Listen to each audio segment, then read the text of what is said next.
Opened in 1964, Phoenix Raceway hosted IndyCar races for more than 40 consecutive years, and then later added the Copper World Classic in 1977. From there, it was only a matter of time until NASCAR brought the Cup Series here for the first time in 1988. Alan Kwiecki's first career win came in that race, and he celebrated with the now infamous Polish victory lap that many drivers utilize today.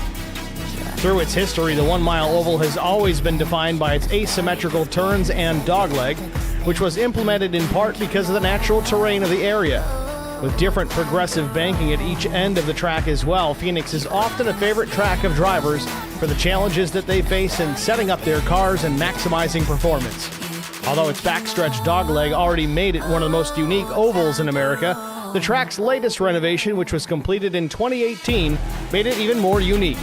Start-finish line was moved between the former Turn 2 and the dogleg, fundamentally changing how drivers would approach each lap, while the former front-stretch grandstand was removed in favor of expanding seating closer to the new start-finish line. The shift also led to a reconfiguration of pit road. This layout made its Cup Series debut in November of 2018 and began hosting Championship Weekend with the 2020 season. Tonight, it's race number 4 of the IROC Challenge Series, and it's next on HBR TV.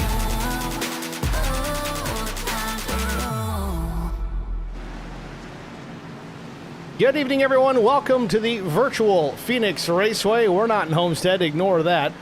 Nevertheless, race number 4 of the IROC Challenge Series. About ready to get things underway here tonight. 79-degree ambient temperature, 24% humidity, partly cloudy skies. A little breezy here in the desert at 15 miles per hour. Race length, 200 laps this evening, 200 miles the distance. Drivers have a full fuel load on board, 3 sets of tires over the wall, 1 fast repair, and 3 attempts at a green-white checkered finish if it comes down to it.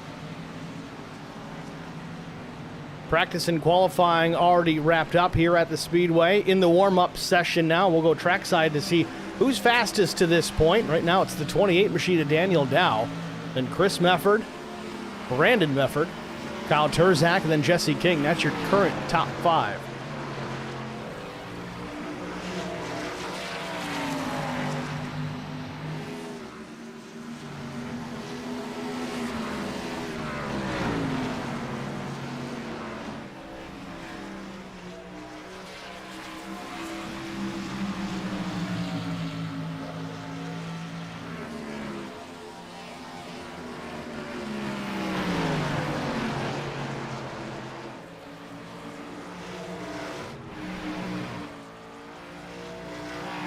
Taking a look at the schedule moving forward, of course, Phoenix tonight, Watkins Glen International, the road course next week on the 16th. Unfortunately, I'll be traveling for work.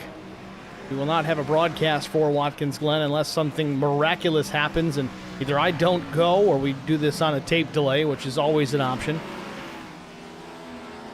But that'll wrap it up. This is effectively going to be our last Monday race of 2024. We'll be back at it here the 6th of January out at Dover Motor Speedway.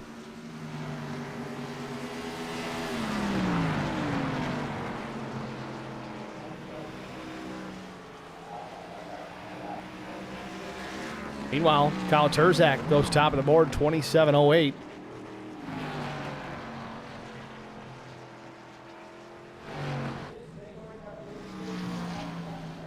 We're going to take a real short break, folks. We're going to make some adjustments in the lighting. We'll be back after this. Stay with us.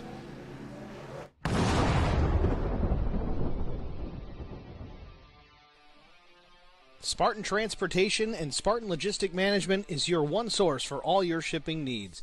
53-foot dry van shipments, auto transport shipments, full-service in-house brokerage, drop lot facilities, just-in-time deliveries to all auto manufacturers, facilities in St. Louis, Missouri, Kansas City, Missouri, and Indianapolis, Indiana. Spartan Logistics LLC, proud sponsor of the IROC Series, Kyle Steffens UMP Modified and Silver Crown Driver, and Gordy Gundaker, World of Outlaws Late Model. Visit us at spartan-logistics.net or find us on Facebook. Back at Phoenix Raceway, warm-up in the books. Our starting grid is next. On the pole position with a lap time of 27.092 seconds, it's the number 51, of Kyle Turzak outside front row. It's Garrett Johnston in the 15, missed it by just over a tenth of a second. Second row is Brandon Mefford and Chuck Sweeting. Row number 3 will be Brian McCann and Chris Mefford. Row 4 is Casey Bentz and Todd Kleek. Row number 5, Daniel Dow in the 28. Bill Hull from Phoenix Racing will start 10th. Chris Wally in the 11th spot. 12th goes to Tim Schofield. 13th starter, it's Adam Pettit in the 60. Jesse King will start 14th. 15th starter is Larry Bruner. Zachary Kleek 16th. 17th starter goes to the 2 of Neil Quick. Steve Durbin in the 42 will start 18th. 19th starter, it's the 34 of Doug Wysocki, flanked by the 81 of Josh Funkhauser. Final row, the 21st spot, Mike Koch. Still messing that one up. Koch like scotch. All right, got it. He'll start 21st, and Matt Kopp in the 50 from Charity Motorsports, shotgun on the field in 22nd. It's your starting grid here from Phoenix Raceway as the field begins to pull away. And race details tonight. 200 laps the race distance, 79-degree air temperature, 24% humidity under partly cloudy skies, 15-mile-per-hour breeze, track temp 80 degrees Fahrenheit. Drivers with a full fuel load on board at 100%. 3 sets of tires, 1 fast repair, 3 green-white checkered attempts if needed. Pace car already in pit lanes. Got to work the whole back straightaway, though, before the field gets back to start-finish. So that pace car's got a ways to go before they're really going to get turned loose here.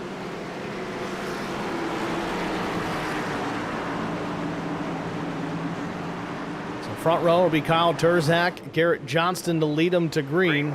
And there it is, green flag called for, and we are underway.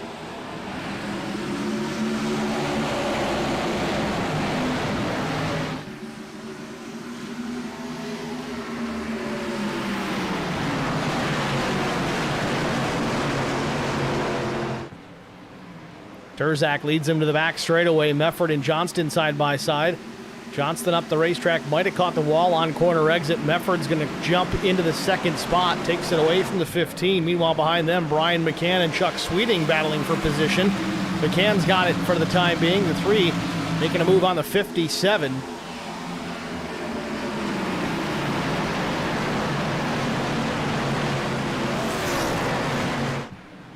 Casey Bentz banging doors with Chris Mefford side by side off of turn number 2. They both get away clean. Mefford's going to get away and get clear, however, so Chris Mefford's going to hang on to that 6th spot for the time being. Bentz going to try a battle back on the bottom. Nothing doing just yet.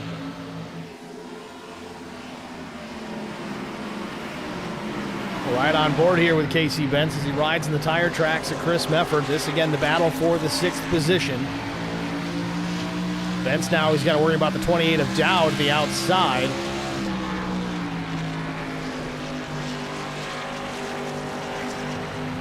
Casey real clean through turn 4. Smooth on the throttle.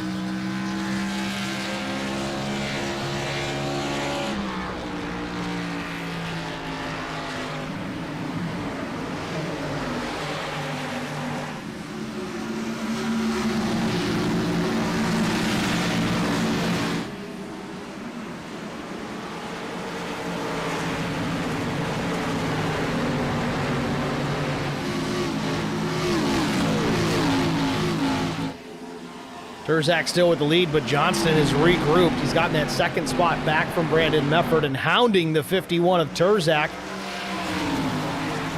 Just off turn 2, down the back straightaway. Turzak still in command, but only by about a tenth of a second. Not worth counting car lengths. Into turn 3, though. Puts it to about a car length. Johnston quick in the middle of the corner, though. Closes the gap back up to start finish. Turzak still leads the lap.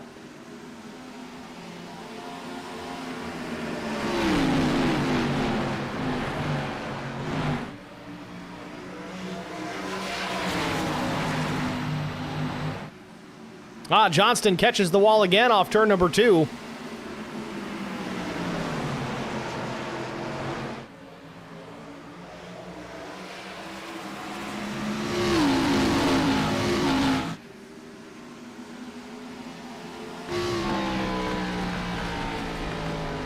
On board with Kyle Turzak, looking back at Garrett Johnston. This is the battle for the lead. Johnson was able to reel in the 51, but Terzak's got the hammer down here. Drives it way deep into turn 3.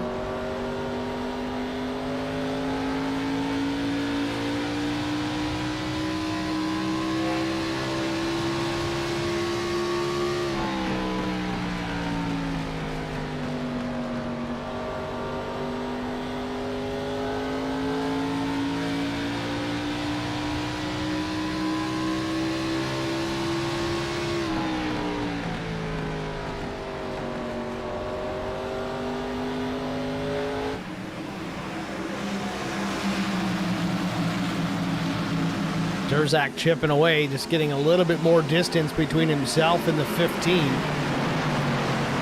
was just about a tenth just a few laps ago. Now it's just over a tenth and a half, maybe 2 tenths, depending on what part of the racetrack they're running. Terzak's last lap at 27.94, only 100th slower than Garrett Johnson, but same lap time for Brandon Mefford. These top drivers here in the top 4, really, because Brian McCann ran a 27.91, and then Chuck Sweeting in 5th at 27.87 as well. His numbers changing, of course, as they cross the stripe, but top 5 drivers all very tight, very close.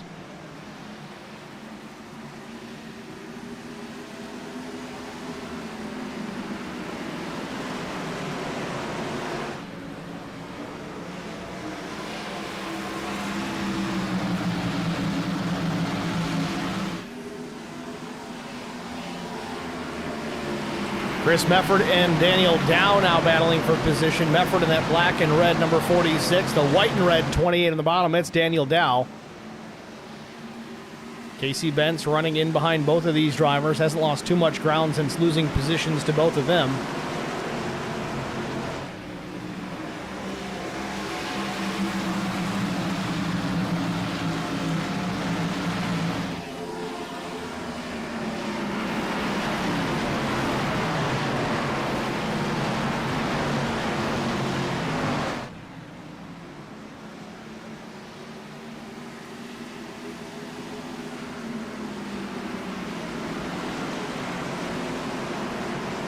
Todd Cleek, Jesse King side by side for position. King gets the spot. Jesse's up 5 positions after completing that pass, now just inside the top 10 and 9th.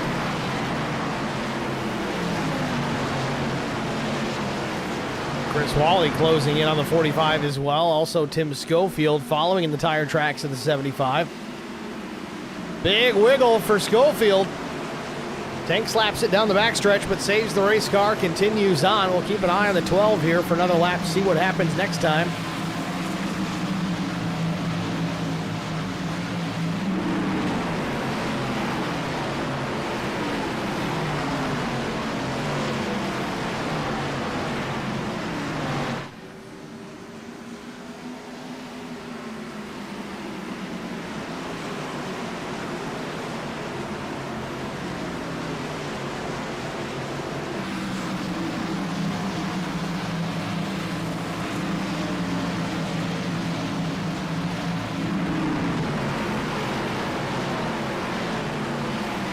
Closest battle on the racetrack really right now is between Schofield and Wally. Wally has the advantage for the time being, but we'll ride on board here with the 75 as he tries to fend off a hard-charging Tim Schofield. Wally's in the 10th spot, wants to hang on to that top 10 position. Schofield continuing to try and move forward.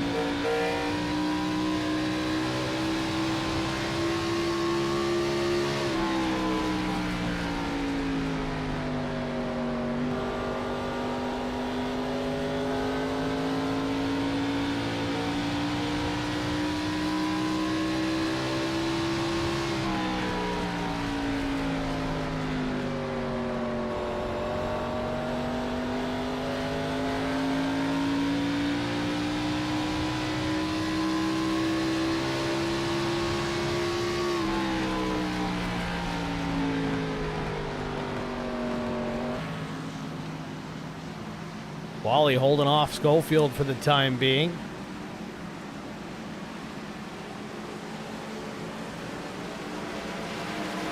Top 5 hasn't changed much. Still Terzak, Johnston, Brandon Mefford, Brian McCann, and the 57 of Chuck Sweeting.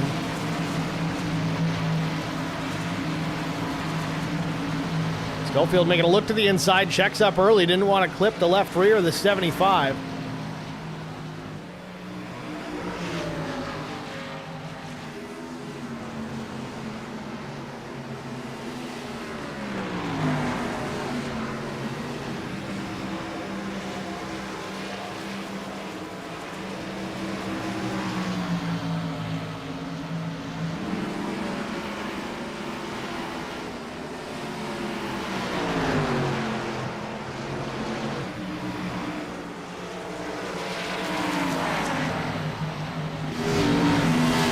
Another moment for Schofield out of turn 2. Has to catch the car. Rear end steps out on him just a bit. That said, being in the dirty air of Chris Wally here, you'd almost think he'd want to stay there. That car is handling a little bit more on the loose side of things. Dirty air on the nose might stiffen it up, tighten the race car slightly, but he's still going to the whip here to the inside of Chris Wally. Wants that spot. Again, this is for a top 10 position. Schofield, though, not enough out of 2. Has to tuck back in. Takes another peek to the inside in turn 3.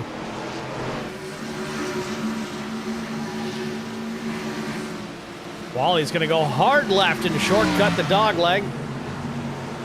Shorter distance, but the momentum on the high side for Schofield kind of makes up the difference. Still only a car length, maybe less between the two.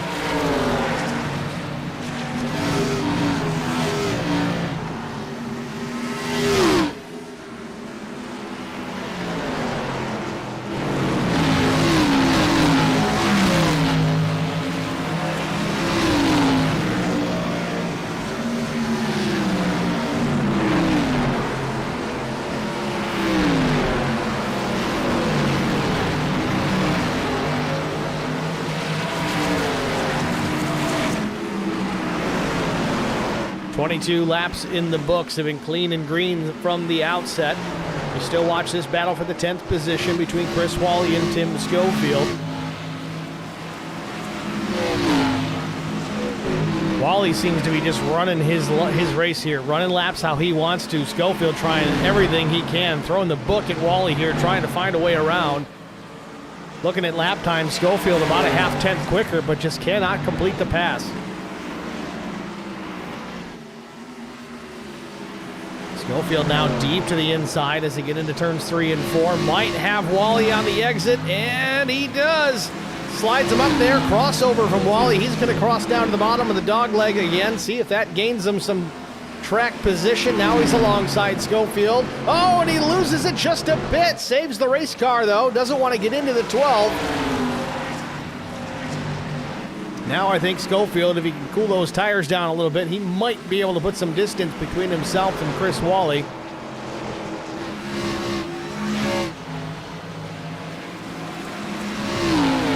At the stripe, Schofield trips the timing mark. 28.66 was the lap to Chris Wally's 28.79. So indeed, Wally was holding up Schofield, but how much damage, how much wear did Schofield throw at those Goodyear Racing Eagles? Will that be an issue? Have to keep an eye on that later on. Caution. Caution is out. Boss man, you're doing a good job. You want to give us an update on that car? This may just be our competition caution. We do have one comp caution per event. That appears to be the case. So to finish up that first stage prior to the comp caution, it was Terzak, Johnston, Mefford, McCann, Sweeting, Chris Mefford, Dow, Bentz, King, and Schofield, the top 10. Pits are open. Nobody wasting any time.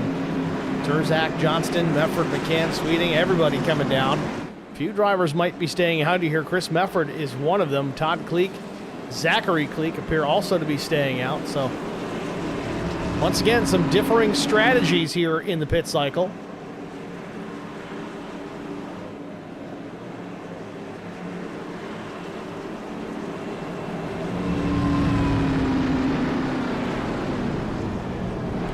Terzak in the box. Fuel only stop this time, it appears, for most everybody up and down pit lane. Terzak certainly one of them. Jesse King, though, I don't think he stopped. I don't know if he missed his pit box or what happened there with the 51. I'm sorry, with the 25, that is.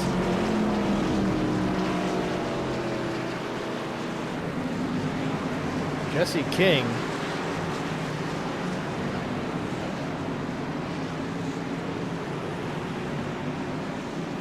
honestly, if I'm Jesse King here, do I try to come back in? Well, he's gonna. I almost would have said, to hell with it, stay out. A few drivers opted to do the same, but in the meantime, looks like Todd Kleek and Chuck Sweeting have decided they're going to come down and pit after all.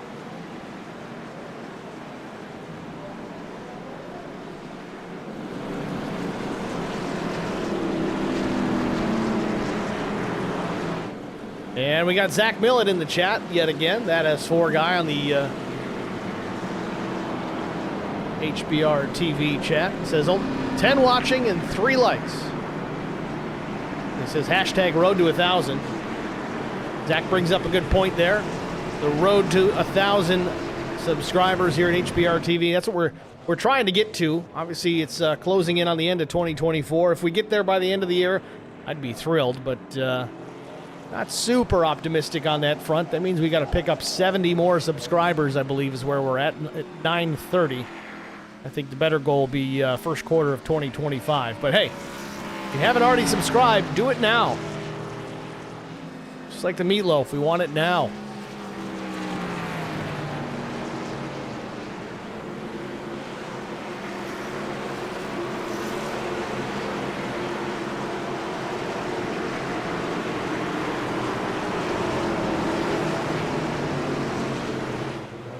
Field doubled up. Pace car is in. Green flag in the air. Chris Mefford's going to lead them back to the stripe.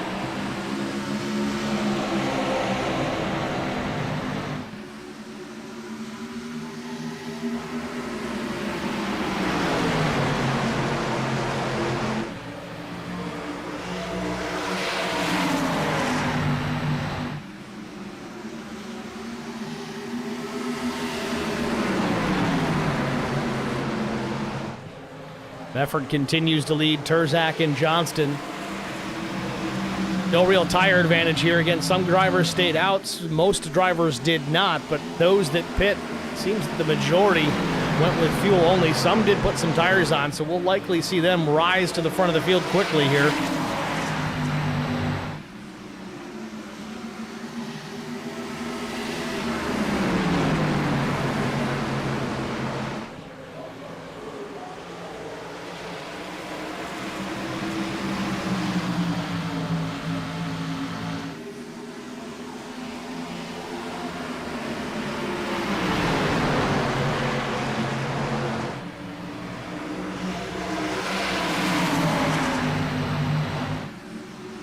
So meanwhile, Johnston has taken the top spot. Mefford slipped to second. Now he's about to lose that here to Kyle Terzak. And the 28 of Dow gets into the back of Mefford just a touch. I think that was just incidental contact. Checked up quite a bit as to not wreck the 46, but contact with Mefford and Terzak. Mefford comes up and hits Terzak, but sends himself into the inside pit wall just before turn number 3. We stay green. Significant damage for Chris Mefford. Now he's parked in the groove here in turn number 3. This could get us a caution here in a moment. Where are the leaders? They're just crossing start-finish. Mefford starting to drive away here. Smoke coming out the back.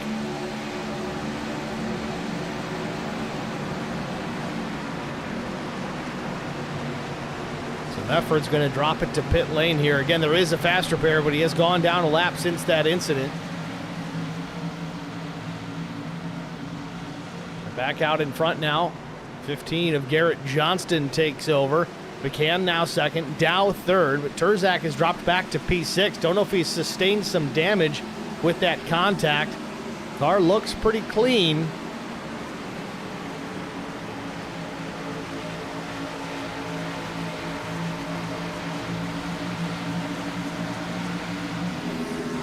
Following up on the stream chat, we've got both the HBR TV and IROC TV chats up and running now. Of course, we got Zach Millett over on the HBR TV chat. We had some others. Of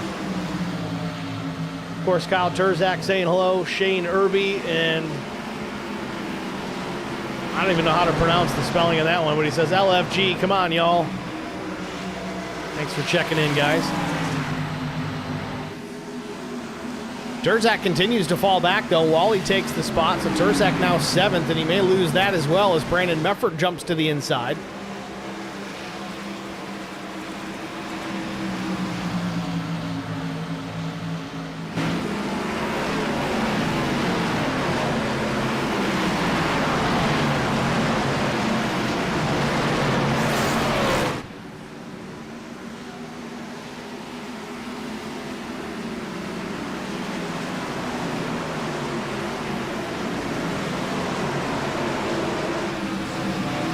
Checking on some battles further back here. This for the 11th spot. Josh Funkhauser and Bill Hull battling it out. Bill in the number 48 machine on the high side.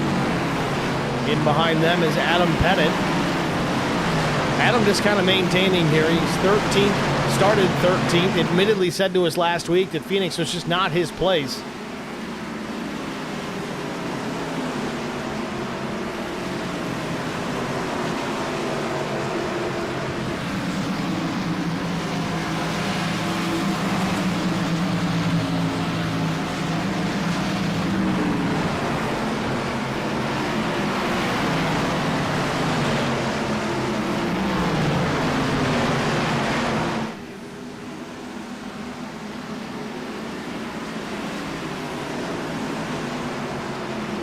Pettit now right to the back bumper of Josh Funkhauser. This would be for the 12th spot as Bill Hull finally got clear of the 81. Again, touching base on Pettit. First race of his IROC career was last week, and he ended up putting in victory lane in Kentucky. Was not very optimistic about his odds here tonight. Having a solid run, though, in the 12th spot where he qualified. Sorry, 13th, that is. Looking for 12th, though. Gets a nose to the inside of Funkhauser. Into turn 3. Looks like Pettit's going to have the spot.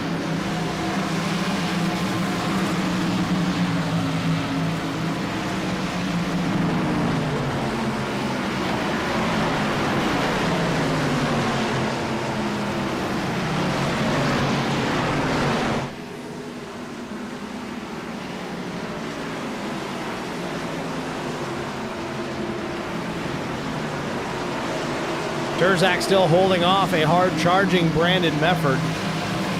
Both drivers made their pit stop on that first caution, that comp caution lap 25, their pit stop lap 26. Both drivers taking fuel only, so they're still on relatively equal footing. Terzak not as fast as he appeared to be earlier on in this run.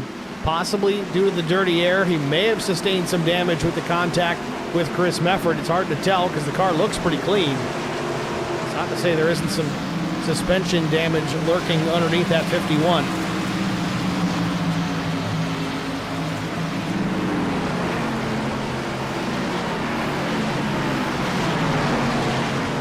While this battle continues here, let's see if we can catch a look to see another angle here on what happened with Chris Mefford and Kyle Terzak not that long ago. They made a little contact on exit. Then more contact in the middle, and looks like Chris Mefford didn't take a liking to it. In fact, we'll back it up a little bit further here. I want to see this from a little bit higher of an altitude. A little bit of contact at start-finish. Sends Chris Mefford down the track, and now everyone's starting to turn into the dogleg here. Terzak still clearly not clear. Makes more contact with Mefford, sends the 46 to the apron, and Chris is going to hang a right here and get into the 51. Just wasn't enough of a hit, really, to do anything with Terzak, but it sends Chris Mefford down the racetrack yet again and nose first into the safer barrier.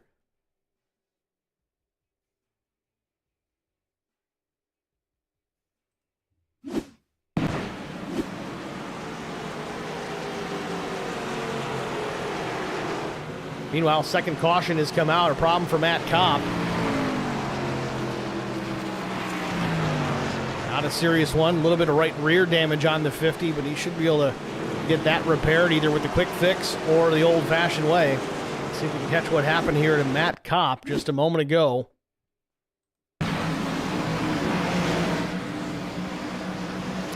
Neil Quick having a little bit of a moment, then the 45 checks up, and it's the domino effect.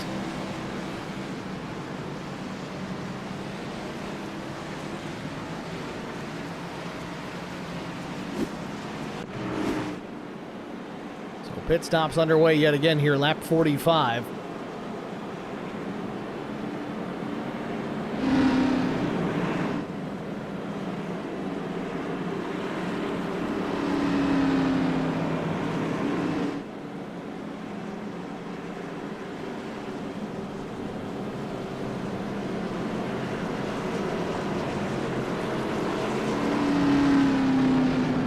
So Dow does a fuel-only stop as well. Handful of drivers stay out here, the top 8 being specific. Garrett Johnston Brian McCann, Tim Schofield, Casey Bentz, Jesse King, Todd Kleek, Larry Bruner, Matt Kopp. Interesting that Kopp stays out on the racetrack, still showing damage on his number 50 machine. He was the reason for the caution, effectively. Others were involved, but...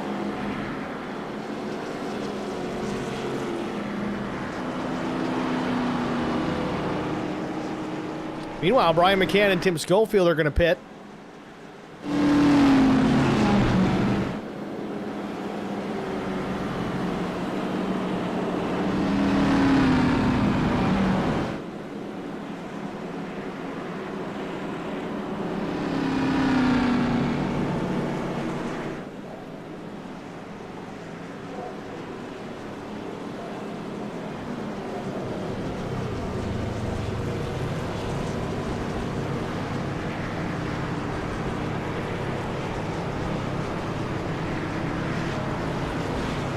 McCann's going to bolt on some tires here, 4 to be exact.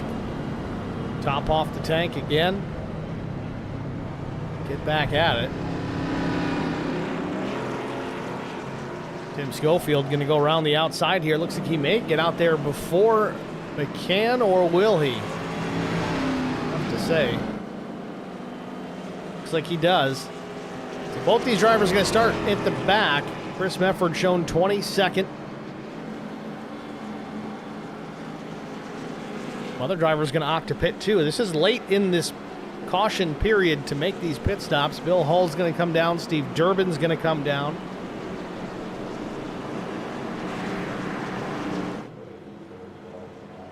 Pace car light's still on though. They should go out this time.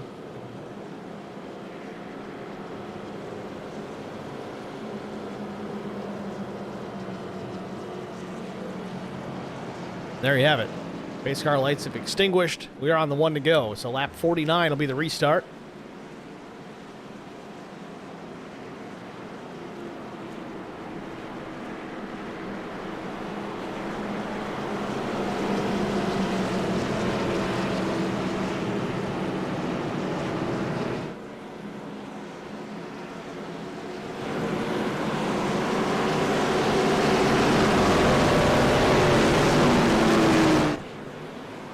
Car is in. Again, the field still needs to drive the extent of the back straightaway before they get into the restart zone, the middle of 3 and 4. Tricky restart zone here at Phoenix as it is in the middle of a corner.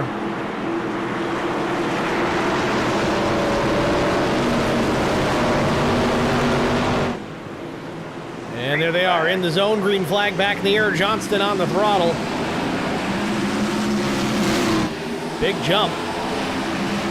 I don't know if IROC is enforcing this, but he definitely changed lanes before start finish. We saw Justin Allgaier get hammered for that one in the season finale of the Xfinity Series this year. Don't know if that's applied here in IROC, but nonetheless, we continue on. Johnston halfway down the back straightaway with 0.3 of an advantage over the 45 of Todd Kleek. Casey Bentz is third. Dow, King, the top 5.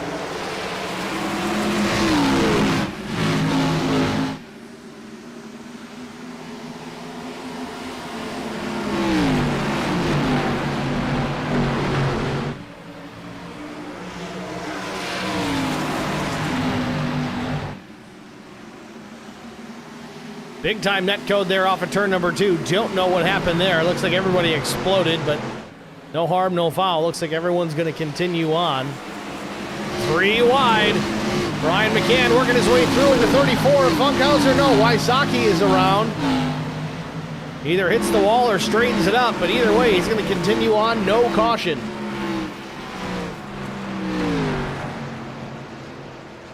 Doug's going to find himself at the back of the pack here in 21st.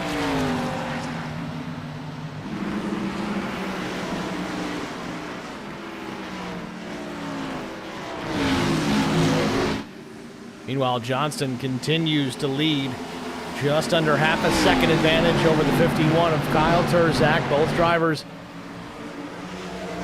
battling 1 and 2 here quite a bit this evening, but Johnston has not pit since lap 26. Johnston did take tires at that point, but so did Turzak, except it was at lap 45, not 26, so he's going to be coming in a hurry.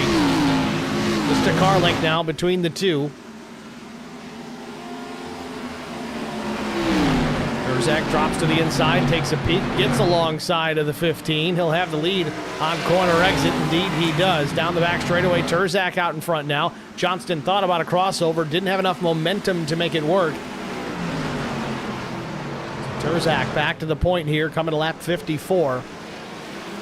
Further back, battle for the 4th spot. Casey Benson, Neil Quick. Quick regrouping now, back into the top 5.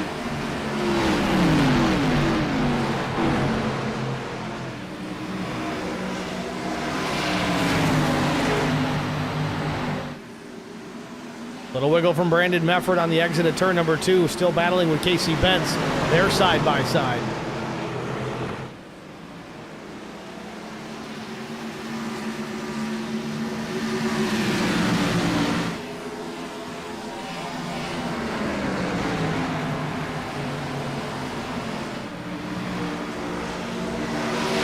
Three wide battle for position just up ahead. They were 3 wide, the middle of 1 and 2. Quick backs off a bit, tucks back in behind Down, now tucks in behind Brandon Mefford. Ryan McCann closing the gap as well. He's shot out of a cannon. McCann restarted to the back of this field. He's already up to 6th.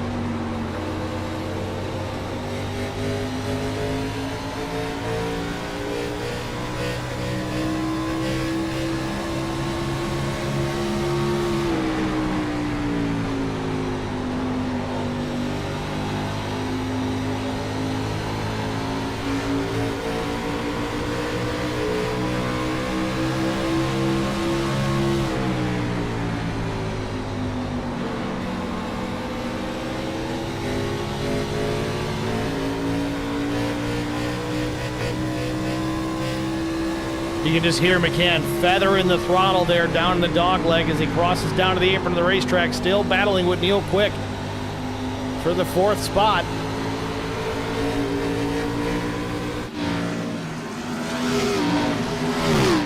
McCann's going to tuck back in behind the 2 for the time being. So top 5 is Turzak, Brandon Mefford, Garrett Johnston as Johnston slipped now to 3rd. Then it's Neil Quick and Brian McCann.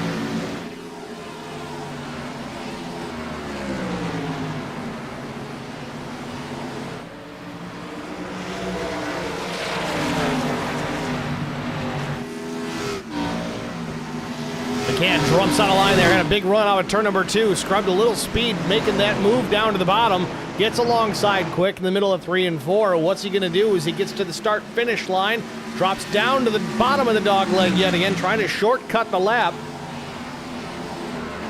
Neil Quick battling back on the outside yet again, both drivers side by side, and they're closing in still to Garrett Johnston. Even while they continue this fight, they're still gaining ground on 3rd place.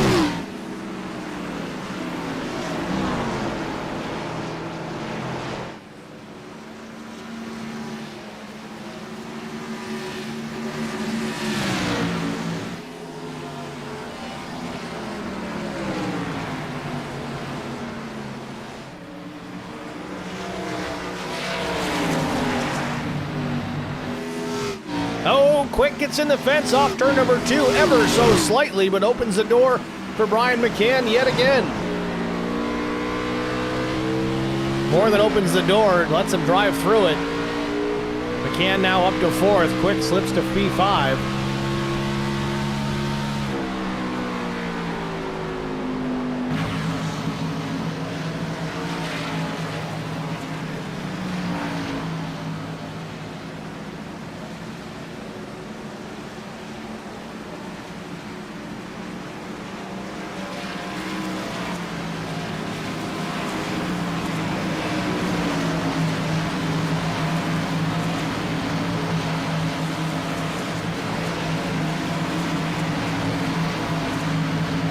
McCann and Neil Quick, this fight just won't go away.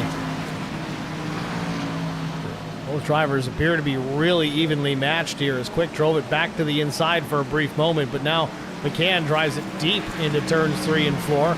closes to the back of Garrett Johnston.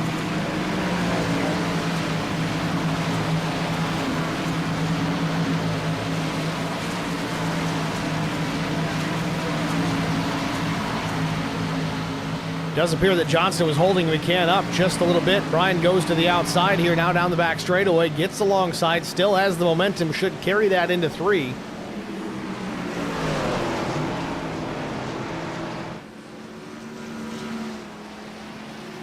And at the line, McCann up in the 3rd spot. It's clear of the 15 of Garrett Johnston. Checking on the race leader again, Kyle Turzak still out in front, 2.5 seconds the lead over the 83 of Brandon Mefford. About 4 seconds total back to Brian McCann.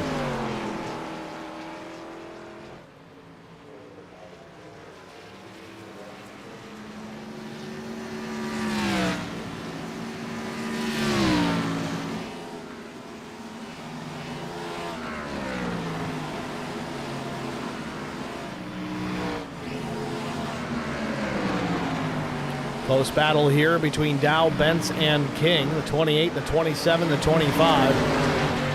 This for 9th, 10th, and 11th. King hard turning to the left down to turn number 2. Gets alongside Bentz into 3. King may take the spot. Indeed, he does. So Jesse King now back to the top 10.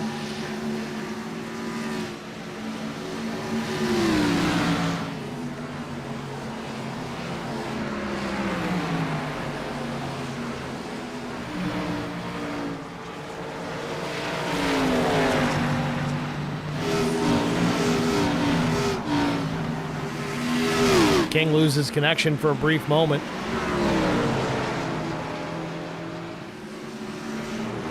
Another battle further back between the 60 of Adam Pettit and Chris Wally. Pettit in the black and yellow Mustang. Wally in the white and pink number 75 Camaro.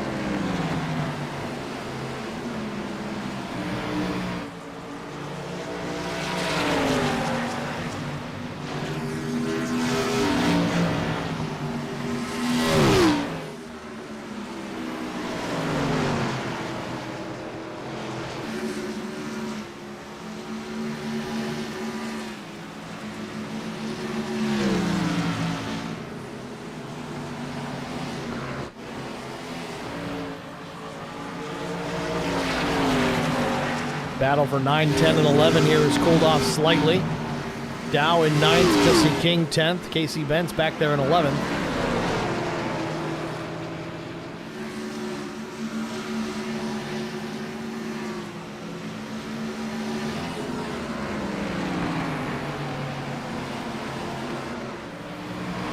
Tim Schofield running in P6.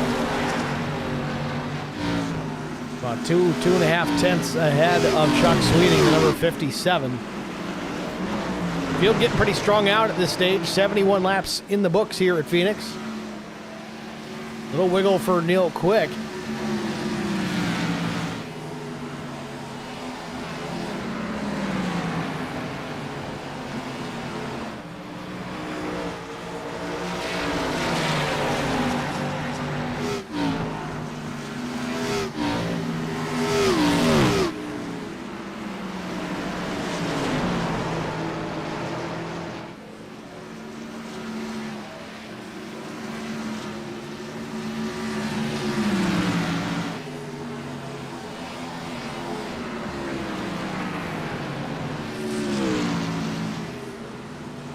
Pettit now stretching out his advantage over Chris Wally by a considerable margin, about 6, 7, 8 car lengths back to the 75.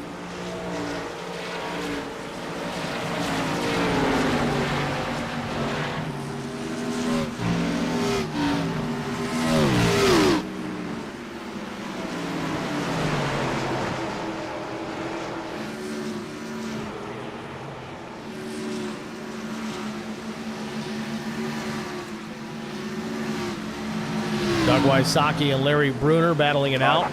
And we have a caution. All right, buddy, a couple laps by yourself. And big trouble. Neil Quick, Tim Schofield, and others. Looks like Chuck Sweeting involved in this. Schofield couldn't see where he's going. Neil Quick almost pulling right down in front of the 45 of Cleek. Caution number 3 on the speedway, second for cause tonight.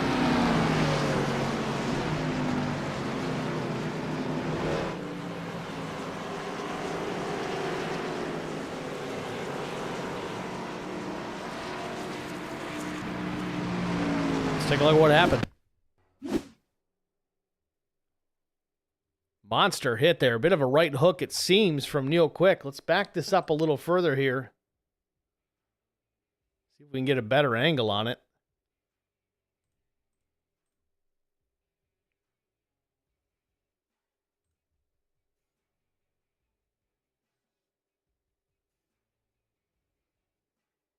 That's a little bit of Neil coming down and a little bit of Tim coming up, and they kind of meet in the middle in a monster impact.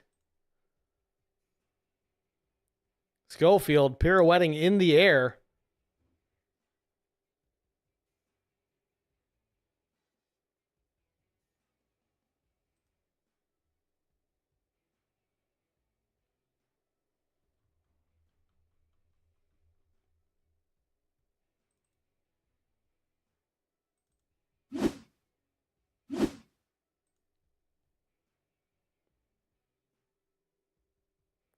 Straight on. Monster hit for the 12 of Tim Schofield. Just be happy this is a sim.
Plenty of big hits to go around.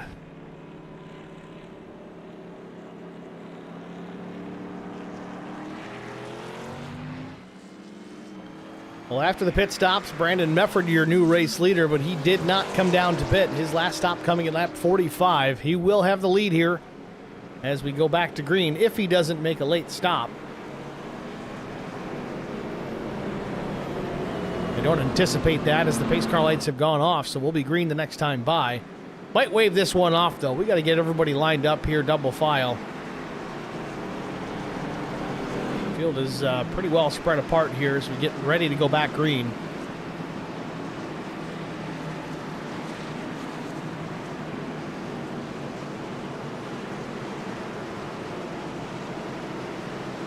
Well, pace car is in.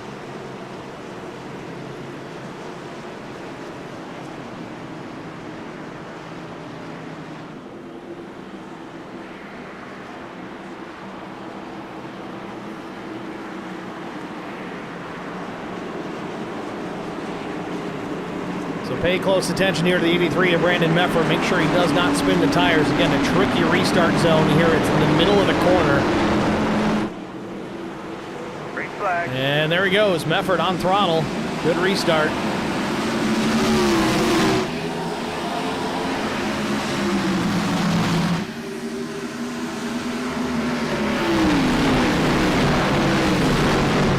Johnston quickly looking to the inside. Meanwhile, Terzak's not wasting time either. He's going to jump to the outside here.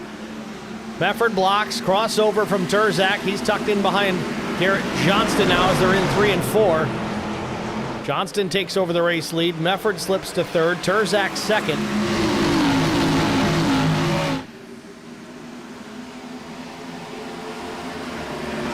Terzak quickly, not wasting time. He jumps to the inside, wants the race lead, wants to take this away from Garrett Johnston. Both drivers on equal footing as far as tires are concerned, so side by side they'll drag race down into turn number 3. Terzak drops it to the bottom of the racetrack. Up top, Johnston.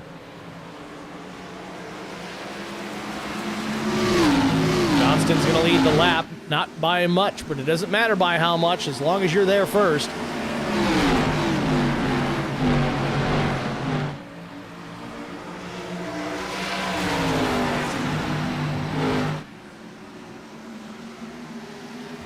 Terzak gets clear at Johnston, takes over that top spot.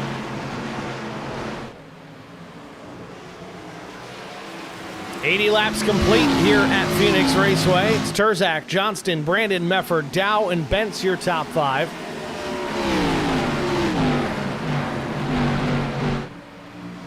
Again, we do have some drivers on varying strategies throughout the field. Again, only 3 sets of tires to work with tonight, so there's going to come a time or two where you just have to take fuel and can't consider throwing those tires on. But a little slip from Terzak opens the door from Garrett Johnston. Garrett gets back to the inside, wants that race lead back.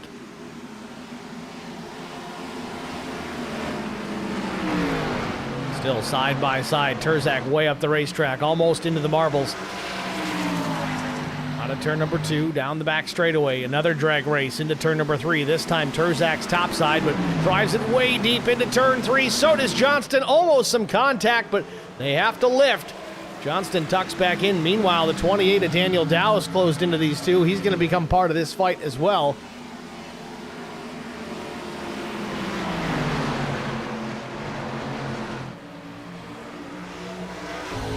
On board with Garrett Johnston.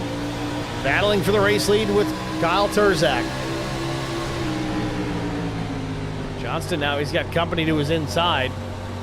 Loses the second spot just like that. Dow jumps to the second position, now sets his sights on Terzak.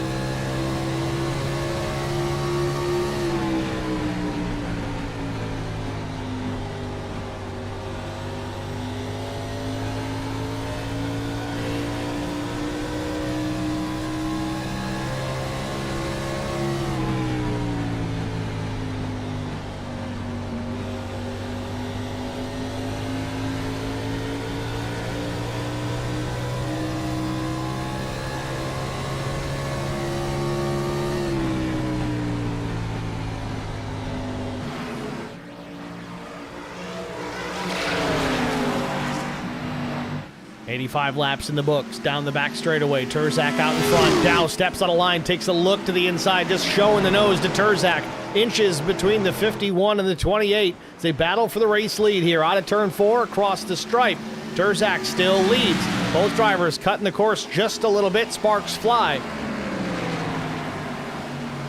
Dow now taking a peek to the outside on Kyle Terzak, trying to keep the 51 guessing, but this is also allowing Johnston to get caught back up. 3-car battle for the race lead. Dow jumping to the inside yet again.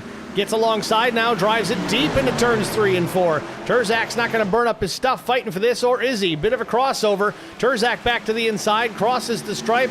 Might have led that lap. It was awfully close, but Terzak was almost into the pits. Crossing over the dog leg there, takes the lead back into turn 1.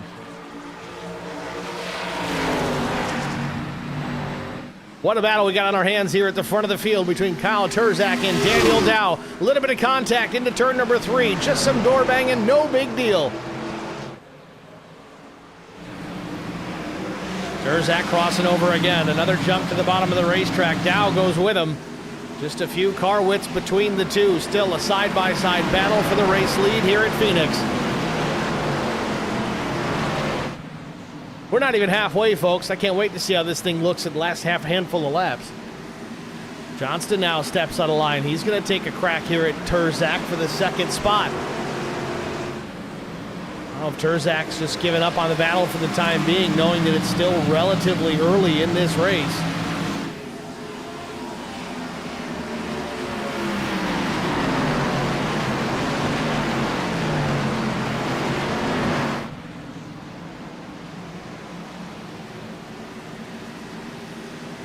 Terzak a shallow exit there in turn 2 and then crosses up in front of Johnston.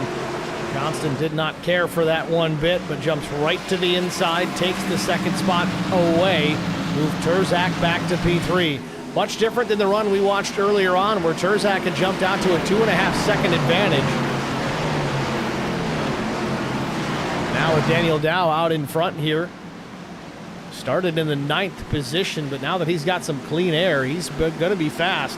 Now Casey Bentz jumps to the inside. Turzak almost doesn't see him.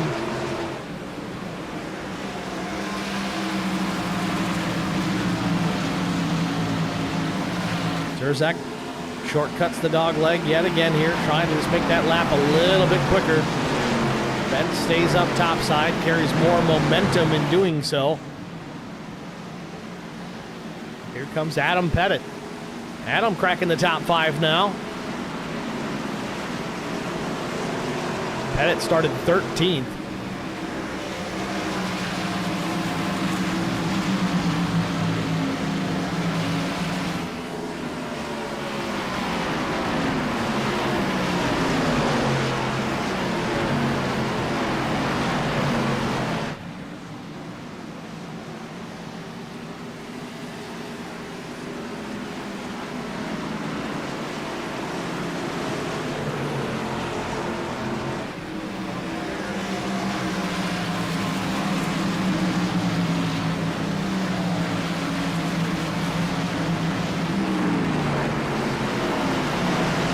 Brandon Mefford running in the 7th spot. And I want to take a look here. Chris Mefford, remember he was in that wreck earlier with Kyle Turzak, hit the wall hard, went down a lap quickly, had to get the race car fixed.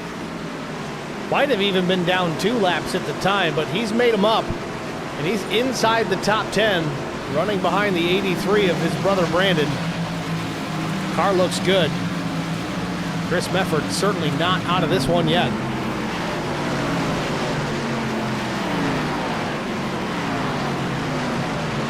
Zachary Gleek in the 9th position. Handful of car lengths ahead of Brian McCann. McCann's pit stop during that last caution was a fuel-only stop. 7.77 seconds in the pits for Brian McCann. Will those be his lucky numbers tonight?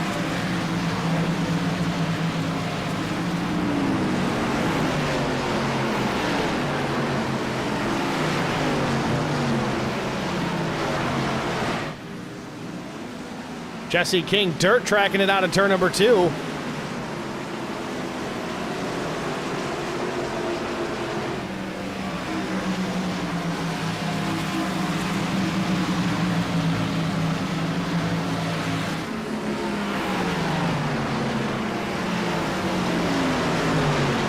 Meanwhile, Chris Mefford has finally cleared another position, and that's Brandon Mefford, so move Chris up to P7.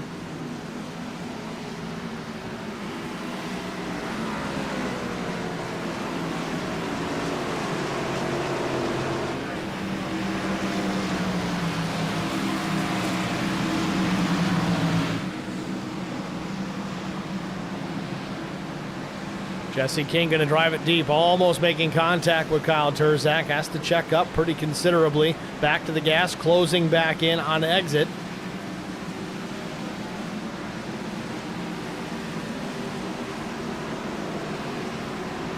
We got Foothill Motor Media in the chat over on HBR TV. He says, "What's up, Steve? You covered our race last night. You've done a great job. I appreciate that. Obviously, I don't know your name other than Foothill Motor Media, but thanks for checking in. I do appreciate that." Jesse King almost getting into Turzak. Another dirt track style pass for the 25, and he gets clear of Turzak. Turzak's wondering what the heck just happened. Jesse King now into the top 5. Foothill Motor Media talking about our coverage of the Pro Sim Racing Alliance last night. Race 1 of their season, kind of a coming home for us here at HBR TV. That's where we started our broadcasting career. It was the Superior Class Auto Racing League at the time. They've since rebranded, but a lot of familiar faces. It's a good time calling that race last night. Peyton Wagoner, all right. Thanks for checking in, man. Appreciate that.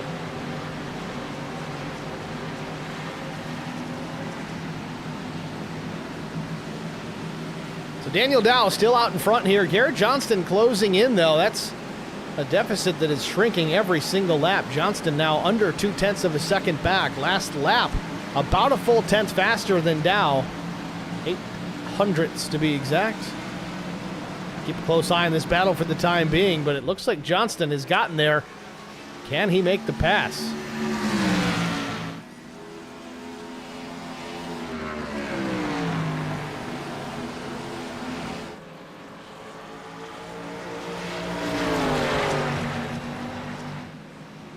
Last lap, both drivers running identical lap times at 28.53 seconds.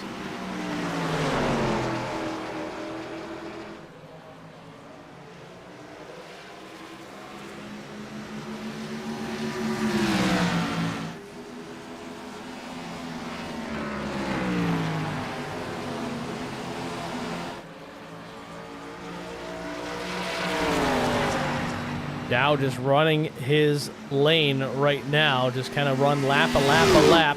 Race the racetrack, not the guy behind you. And still lots of racing to go as we've just gone past halfway here. A couple of laps to go. We're waiting a bit here. We're delaying our commercial break here to watch this battle for the race lead continue as Daniel Dow out in front by just about 0.2 of a second over Garrett Johnston, who's been so fast here tonight. Johnston started outside pole with Terzak to his inside. Terzak, though, has dropped back to P7. Johnston still in attack mode. Drives it way deep and then hard on throttle off turn number 4. Looks to the outside, crosses over to the dog leg, goes way down the racetrack. Does he have enough to get alongside? There he is. Garrett Johnston looking for the race lead alongside Daniel Dow as we ride on board.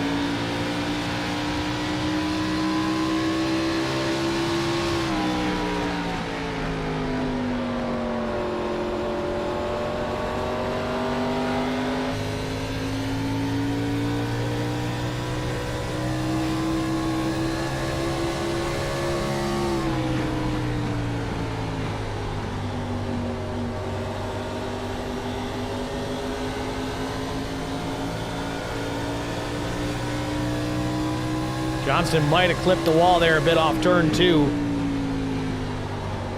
Gives Dow a little bit of breathing room.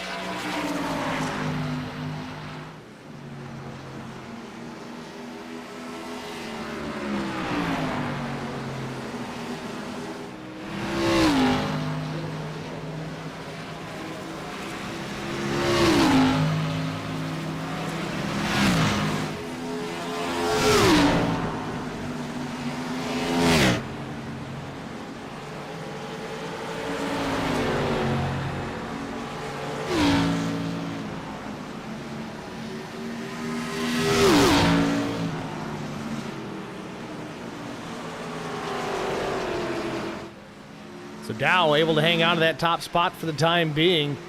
Johnston went back to about 0.3. Now has closed it to about 1/10 of a second now. Johnston just cooling the tires, making another go at it. That time by Dow was just a few hundredths quicker than Johnston, but is that just a matter of dirty air and being able to be out in front of the 15? Johnston can get clear, we'll find out.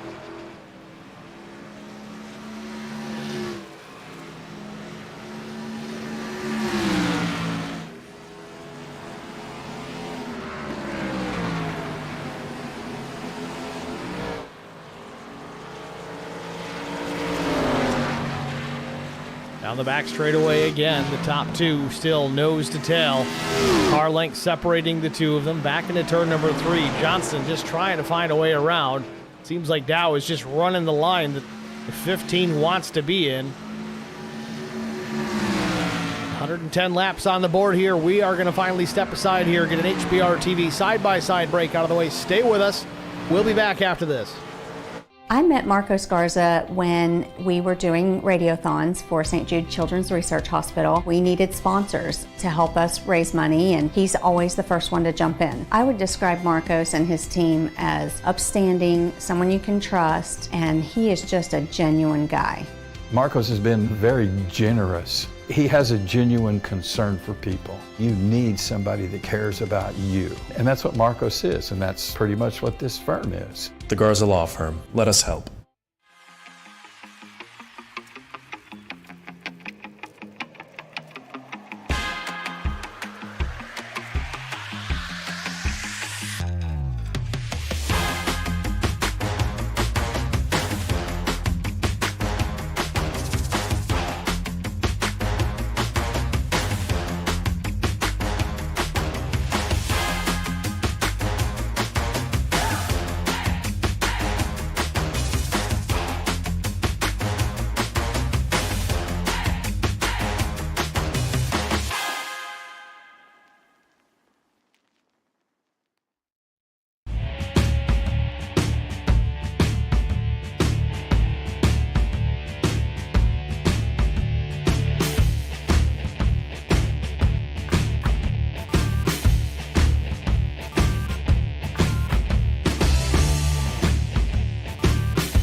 Back at Phoenix Raceway, and the battle for the race lead has continued through the entire break.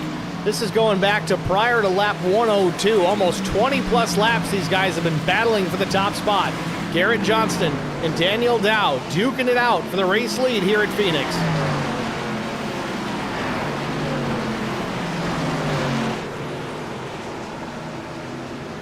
Been side by side for the majority of the last 5-6 laps. Johnston noses out in front, but Dow with the advantage into 3.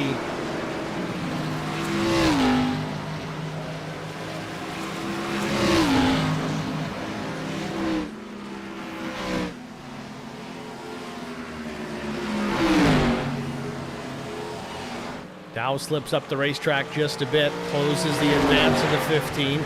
Garrett Johnston with a little bit of a run off turn number 2. We'll see what he's got in store into 3. But just doesn't quite have enough momentum to clear Dow on the outside. Might need to switch up, a little bit of contact, and the 28's in the fence. Johnston right hooks him, sends him up the racetrack in turn 4, and the caution is out.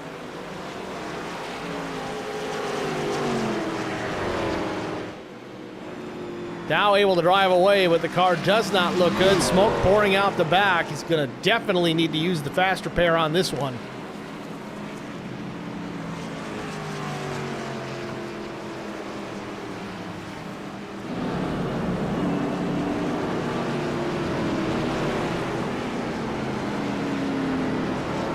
A lot of drivers coming into the pits here, but the red lights are on with the pits being closed.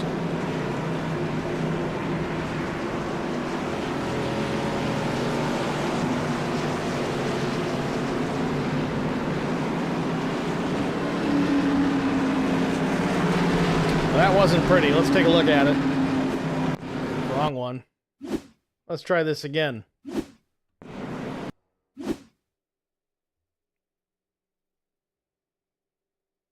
Monster hit for Dow.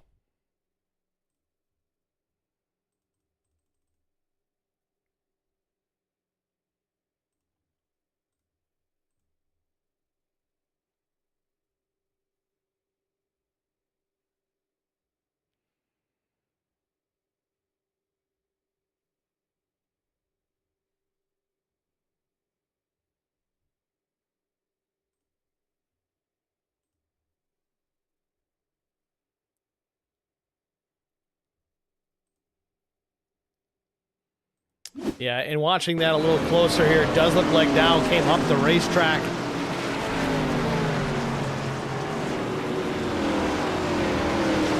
Seems like Johnston just did not want to give up any position there or yield in any way, shape, or form. It's, I don't know, with 80 laps to go, I still think it's a little early in the race to be that aggressive. I know they were battling for quite some time, and man, they were doing a great job racing clean, and then all of a sudden they weren't. Good news for Dow, though. Fast repair used. He's able to get back out there. He's not out of it yet. 16th on the field, though. He's going to have work to do to get back up there. Ironically enough, though, Garrett Johnston still in front. Still shown as the race leader. No, it's not a late model stock race or anything of that effect, but a lot of these times you see an incident like that, they won't necessarily force that driver to the back, but a lot of cases you'll see a driver drop himself to the back in that instance. I think there's a little bit of blame on both sides there. Obviously, Dow did come up the racetrack, but I think Johnston had the ability, could have lifted just a touch. I know these guys are fighting for that top spot, but man, with 80 laps to go, it's just not time.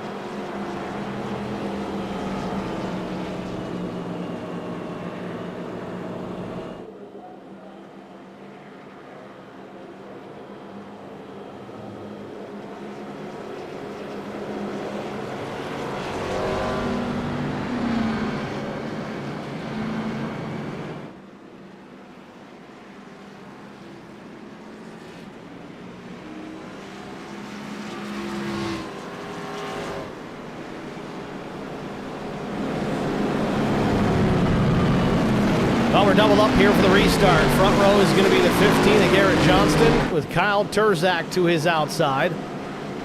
Looks to be everybody decided to pit this time. Johnston, though, fuel only. Turzak now with fresh tires.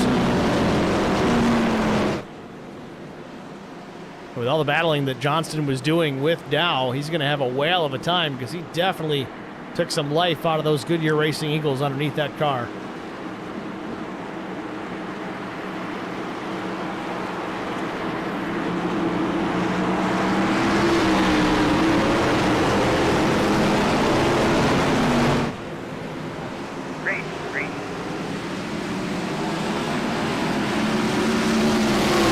Flag. Looked like Terzak might have been sleeping on the restart a little bit.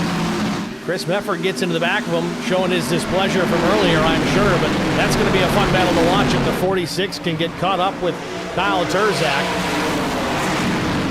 Oh, big trouble. Casey Benson, Garrett Johnston takes out Brian McCann. Pettit's involved. Everybody involved here on the back straightaway. Bill Hull, Chris Wally, Schofield.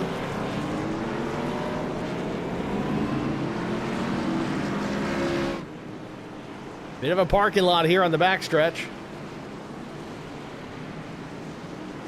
Let's get a look, see exactly what happened just a moment ago.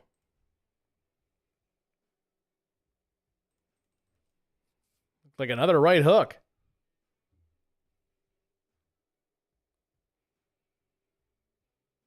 Casey Bentz comes up the racetrack just a bit, inches really between the two race cars of Chris Mefford and Casey Bentz. Not enough room.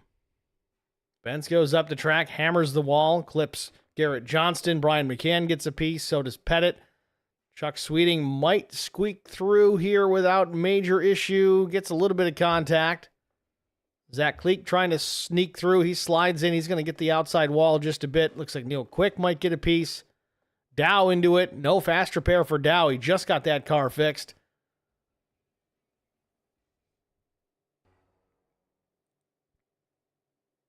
Bill Hull just trying to squeak through, and the hole's just not big enough.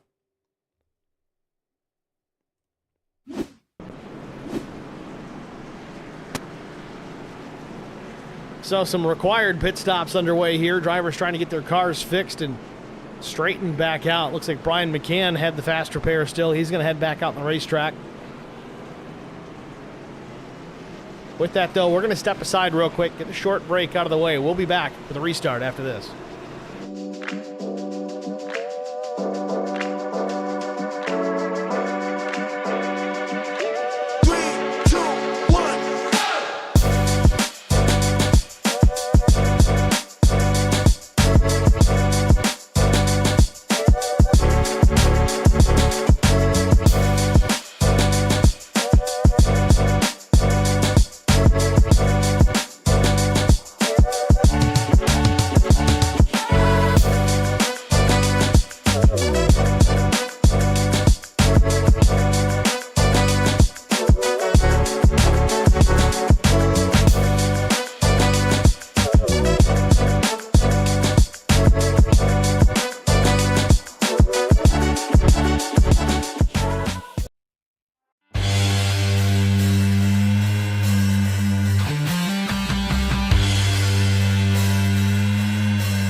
Lane. None? I turn now. Good luck, everybody else.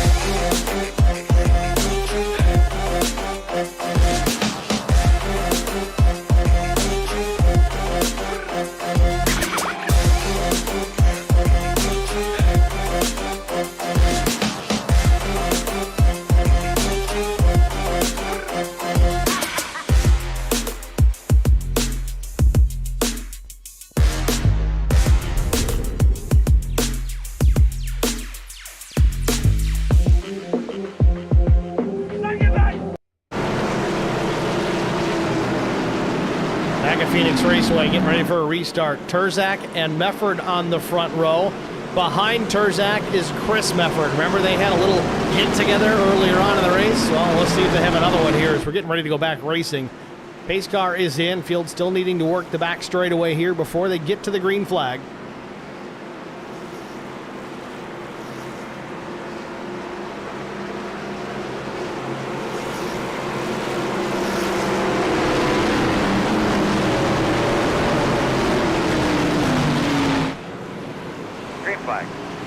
Green flag back in the air. Turzak on the gas. Knows he needs to get away from the 46 for sure.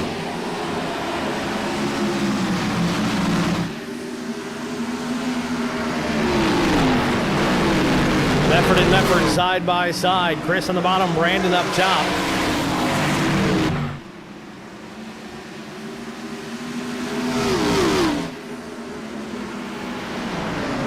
Brandon Mefford now slides into the second spot behind Kyle Turzak. A car length and a half between the two. Little wiggle from the 83s. He works out of turn number 4.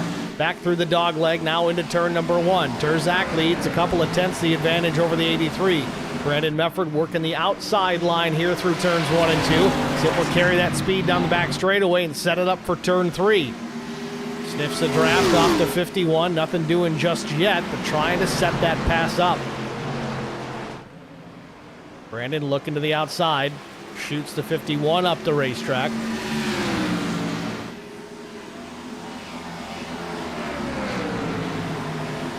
And Mefford to the outside. This for the race lead. Turzak with a nose the advantage now into turn number 3, but Mefford alongside still into 3 and 4. May carry some speed off the corner here across the stripe. Would have been too close to call. I think it may have been Mefford though at the line. Turzak cuts the dog leg again, but barreling high side into turns 1 and 2. Brandon Mefford getting it done the long way around. Brandon Mefford to the point. Lap 132. Now Turzak in second. Now he's got to worry about the other Mefford, the 46. Chris Mefford jumping to the inside. Turzak not fighting too terribly hard, knowing the history of this race between the two of them.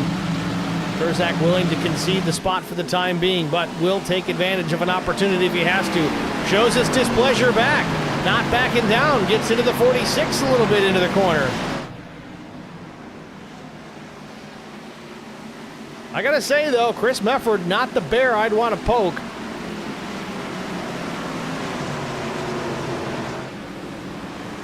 Yo Quick coming up here. Gives a little bit of a front bumper to Turzak as well.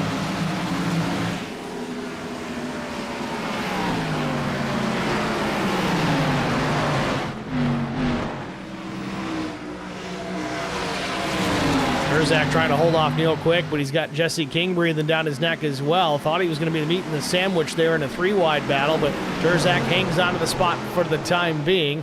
Quick's going to switch lanes, goes up the racetrack. Jesse King does the same, but he goes to the bottom.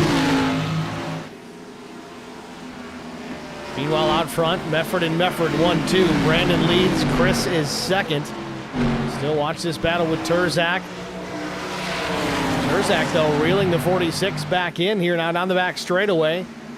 Battle for the second spot is on yet again. Jesse King gets clear, Neil Quick. Oh, contact, or was there? Turzak slips up the racetrack, just kisses the outside wall in turn 4. Grabs a gear and continues on. I don't know if that was a net code issue or if he just lost it. And I hate to just rewind these for these types of incidents because it doesn't give me anything, but I want to go back and look to see exactly what just happened there to Kyle Turzak.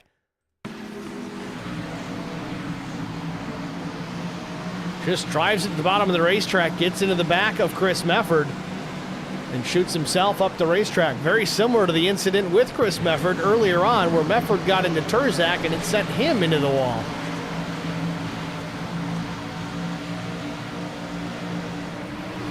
Turzak drops back to P7. That's the thing sometimes. You just got to bury the hatchet and race the race. Turzak costing himself some track position there between the feud with himself and the 46. So through that, Brandon Mefford a 2.1 second advantage over his brother Chris. Chris runs second, but for how long? Neil Quick applying pressure now. He wants the spot. Does appear that the 46 sustained a little bit of damage from that contact from Turzak. I think the left rear bumper showing some damage. Let's go on the roof cam here with Neil Quick and see if we can get a look at it. Indeed, that is the case.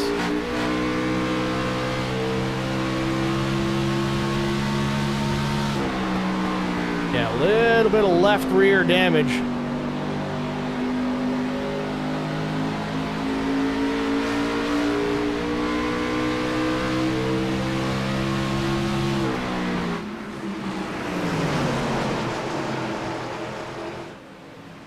Chris Mefford, though, still running laps within 200ths of the race leader, so doesn't appear to be affecting the car too much at this point.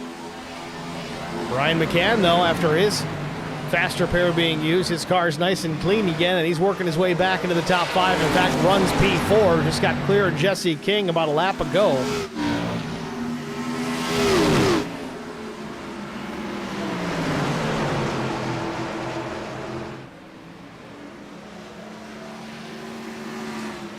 Brian McCann applying pressure now to Neil Quick. This for the 3rd spot.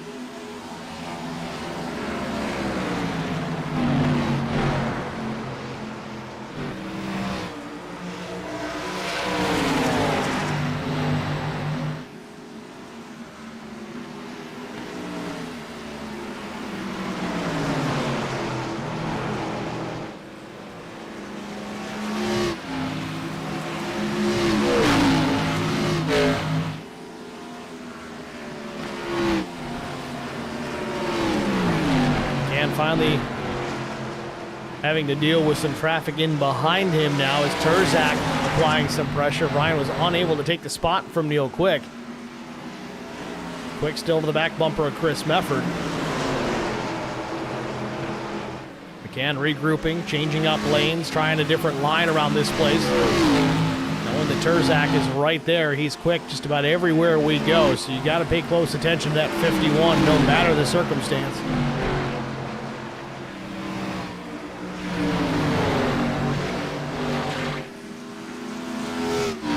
These battles continue. Quick still applying pressure to Chris Mefford. McCann applying pressure to Quick, and Terzak applying pressure to McCann.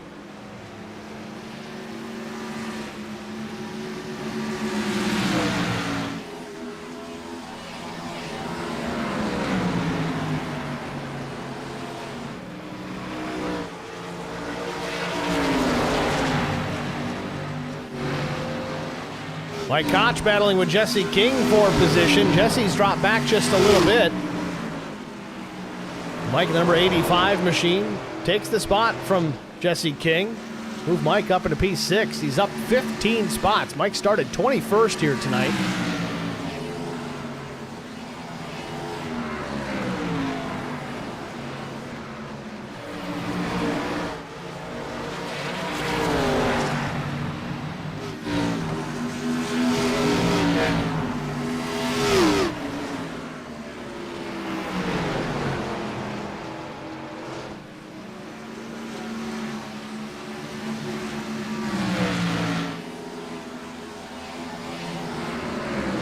Things relatively unchanged here from 3rd on back, 2nd on back, really. Chris Mefford still in P2, then it's Neil Quick, Brian McCann, Kyle Terzak. These 4 cars reasonably evenly matched. As Quick gets the wall off turn 2 just a tiny bit, scrapes the wall down the backstretch, but keeps his foot in it, doesn't lose any track position.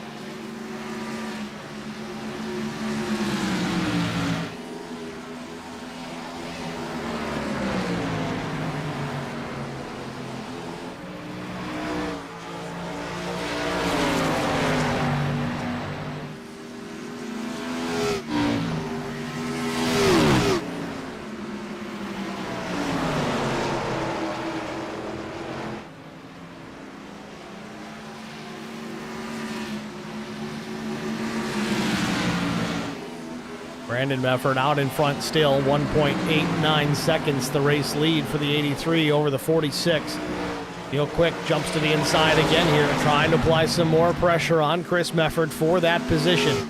Got to remember, Chris had a pretty significant crash there on the back straightaway with Kyle Terzak early on in this race. Took the faster pair, got his lap back, and now he's up there in the top 2.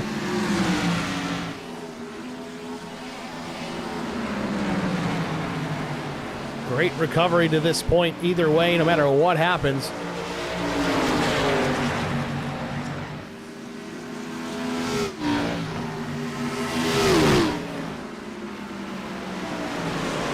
Meanwhile, McCann gets clear of Neil Quick.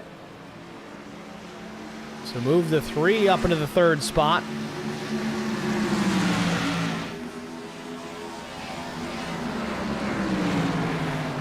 Now, Brian McCann did make a pit stop at lap 125. And that was a very quick 4.6 second stop. Fuel only. Now, it's not to say, and I don't know for certain, but it's not to say he didn't take his tires at lap 120, because at the pace that he's going, he's running right up there with the race leaders that did make their pit stop and tire change at that point in time. Tim Schofield in trouble. Looks to be a single car incident here. This out of turn 2. He's back on the gas as the leaders are catching him.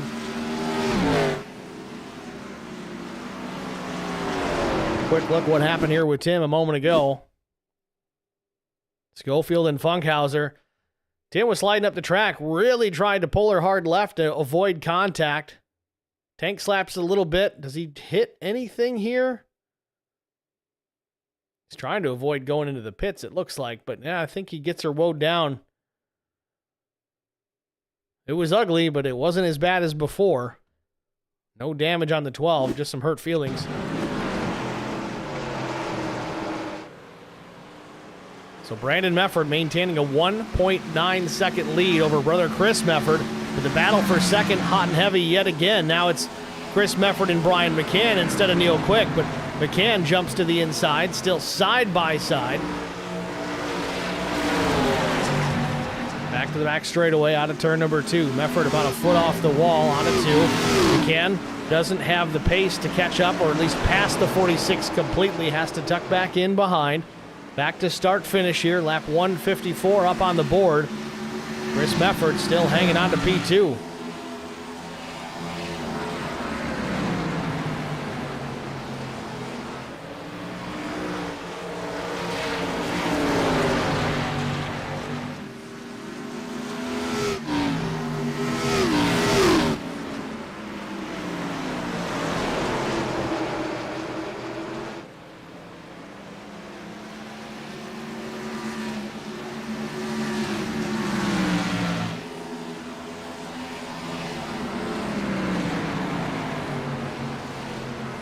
Terzak still in this mix. He's alongside Neil Quick now, pressuring him for position. Terzak back in the top 5. He had slipped back to P7 for a moment. Second, third, fourth, fifth there, all in a line. Meanwhile, the race leader, Brandon Mefford, starting to check out now. He stretched that lead out to 2.3 seconds.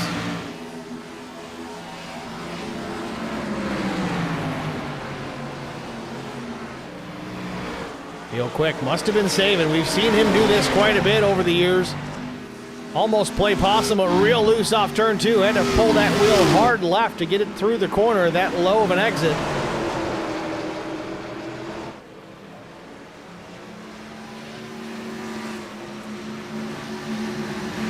Lap 157 up on the board. We're going to take one more side-by-side break. Stay with us. You won't miss a moment. We'll be back after this. I met Marco Scarza when we were doing radiothons for St. Jude Children's Research Hospital. We needed sponsors to help us raise money, and he's always the first one to jump in. I would describe Marcos and his team as upstanding, someone you can trust, and he is just a genuine guy. Marcos has been very generous. He has a genuine concern for people. You need somebody that cares about you. And that's what Marcos is, and that's pretty much what this firm is. The Garza Law Firm. Let us help.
Back to Phoenix Raceway, 164 laps just about to be complete. Brandon Mefford still in charge, 2.1 seconds roughly here, the race lead back to Brian McCann. Terzak runs third, Chris Mefford fourth, Neil Quick runs fifth, Mike Koch up to P6.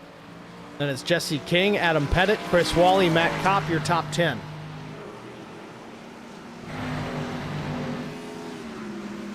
Field pretty well strung out now. A lot of side-by-side has gone by the wayside.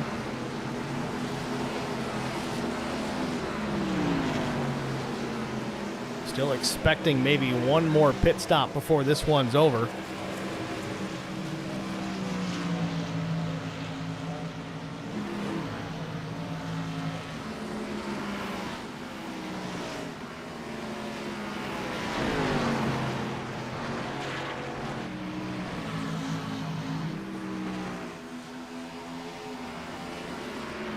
Closest battle on the racetrack right now, Josh Funkhauser and Bill Hull. Hull in the 48. You see Garrett Johnston there.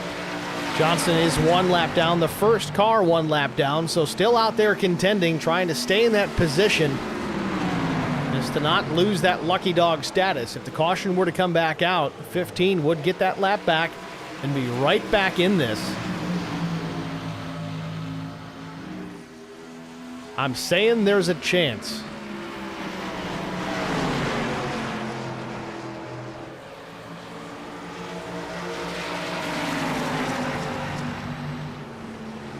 A little bit of a wiggle for Funkhauser and for Johnston. Exited turn number 2. Seen a lot of that here this afternoon. Drivers having a bit of a time getting out of turn number 2 while under power. Rear tires breaking loose. Car wants to step out.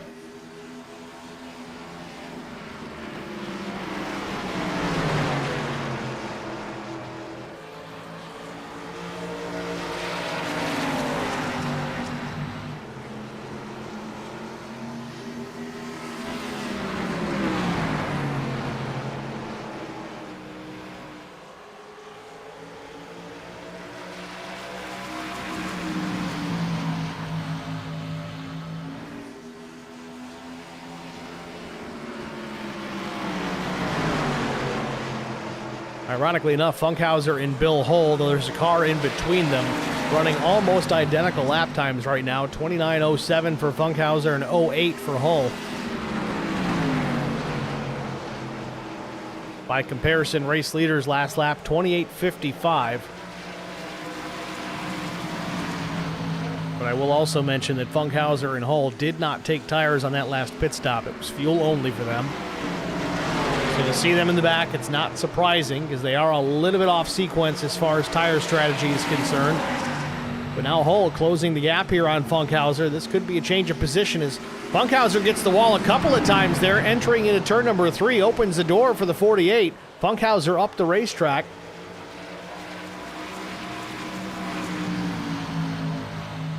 Now Funkhauser, the last car on the lead lap.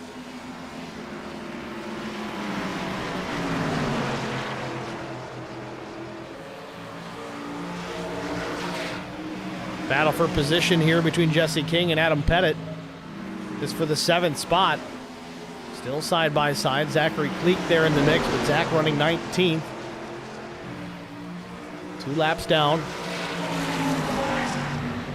And a little loose for King out of 2, and Pettit takes the spot, so move Pettit up into P7. King down 1 to 8th.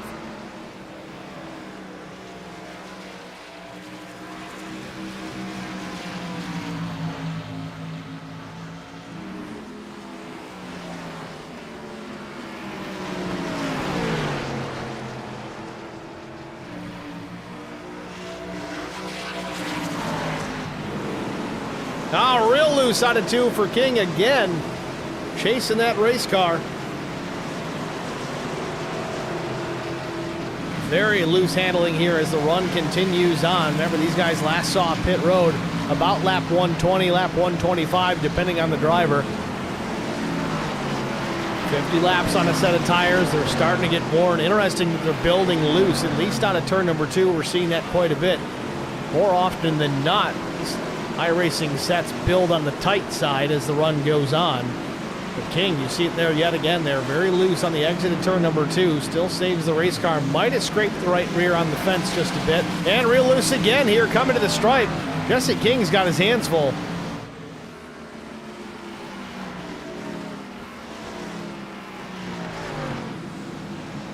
King down the dog leg here on below the yellow line. Trying something a little bit different there on exit. Definitely straightened out his exit.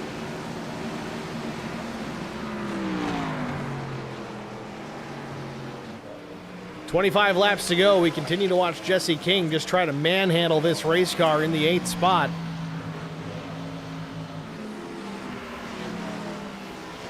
While that's happening, Brian McCann is slowly chipping away at that race lead. It's down to a 2.5 seconds between himself and the top spot. Last lap for McCann, almost a full 10th faster than Mefford. We'll call it 0.07. That time, Mefford picks it back up. McCann still quicker, but only by 0.02. It's going to take more than that.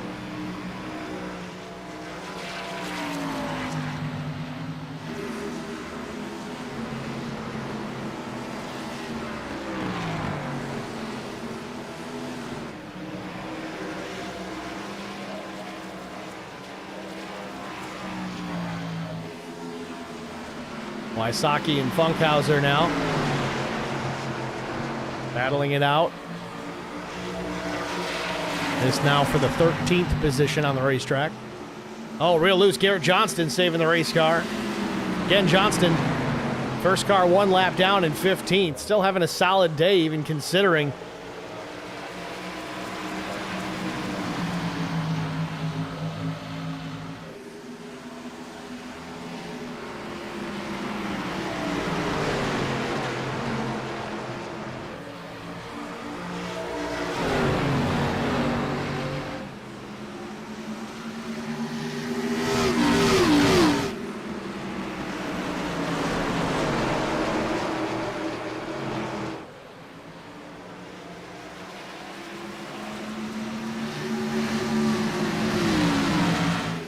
Brandon Mefford, race leader, starting to reel these guys in. Going to start putting more cars a lap down. Funkhauser's next on the list, the number 81, to the inside. So Funkhauser becomes now the first car 1 lap down.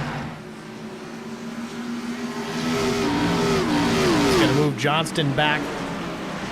He's got to pick up a couple more positions. He's got to pass Steve Durbin and Josh Funkhauser now to get that lucky dog back, if the caution were to come out, of course. Only got 20 laps to go, so he's running out of time. He's going to need that sooner than later.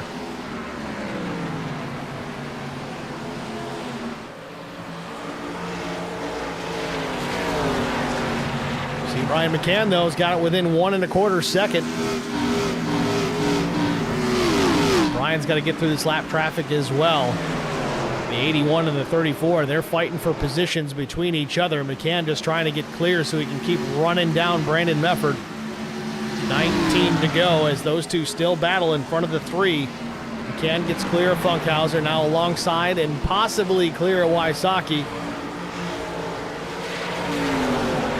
Doug not known to mess with the leaders too much if he's going down the lap, and he does let him go just the same. Still maintains his position ahead of the 81. Brian McCann back on the charge here. 1.23 seconds, the advantage for Mefford.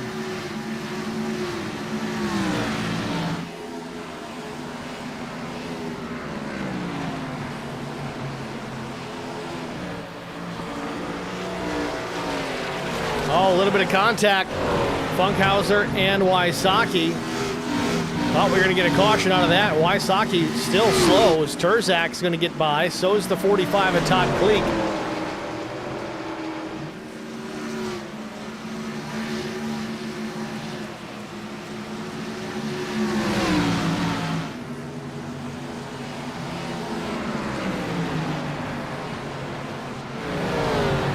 Mefford still working through some lap traffic, but Brian McCann doing the same, but he is a 10th faster that last lap. He's cut it to 1.1 with 17 to go.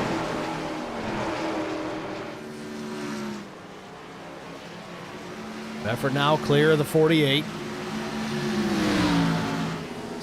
Open track out ahead of the 83, but now it's within a second.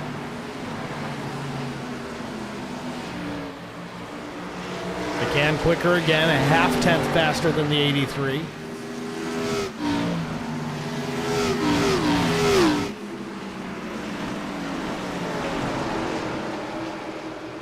And Mefford takes back a half-tenth. Back at the line, McCann gets it back, so still about a second between the race leader and Brian McCann. McCann still quicker yet, 600ths faster.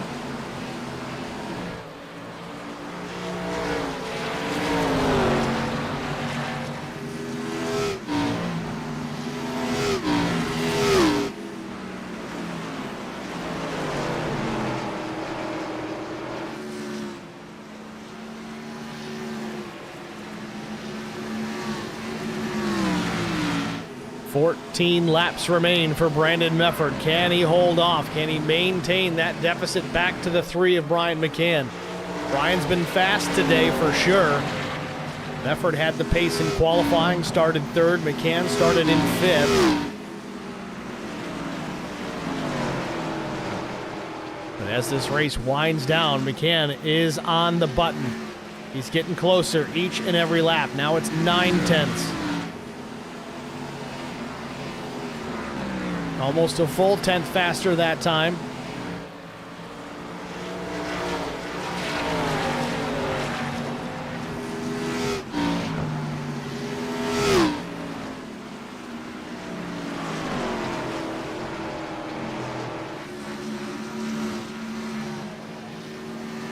Twelve laps to go. Continue to watch the lap times of both the top 2 here. Brandon Mefford at 28.65 the last time. McCann running at 28.63.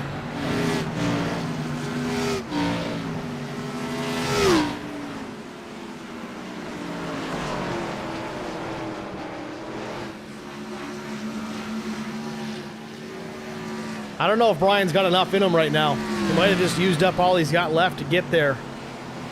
Running out of laps, 10.5 to go.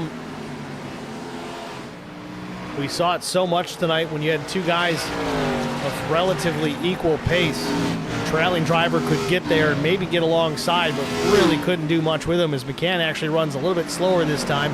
Mefford picks up the pace, runs a 61 to McCann's 64.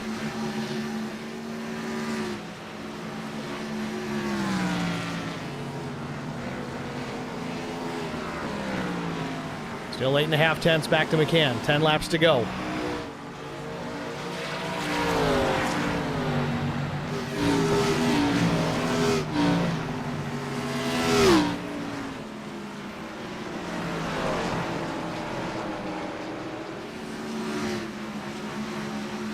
McCann quicker this time. Just over 8 tenths. McCann's going to have to run qualifying laps all the way out here just to catch him. He's just a tick faster, but it's just not going to be enough. I don't see it happen unless we get a caution and get these guys lined up side by side again.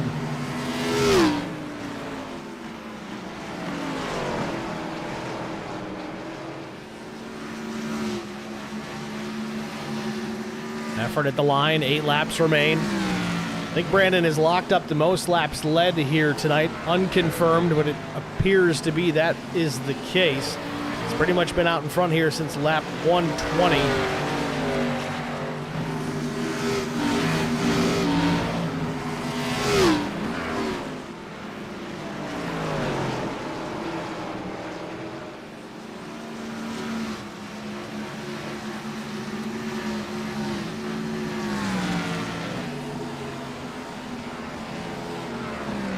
Again, quicker still, half a tenth.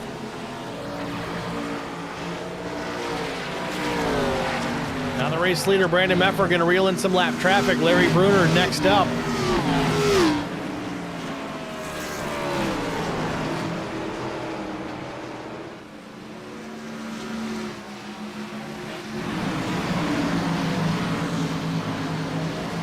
Brandon Mefford, the race leader, trying to get through some lap traffic here. 5.5 laps to go, and Larry Bruner up the racetrack in the fence. That last lap, McCann gained a lot of ground on Brandon Mefford, but now he's going to have to contend with the 44 as well.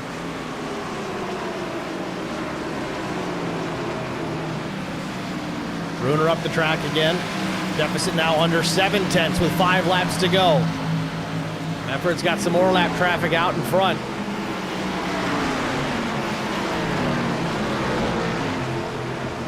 If he gets there before this is over, and I think he's going to get there. He's got Casey Benz, Chuck Sweeting, looks like Steve Durbin as well to get clear. No traffic between first to second. Mefford does jump back out with a little bit faster lap. Coming to the stripe, it'll be 4 laps to go.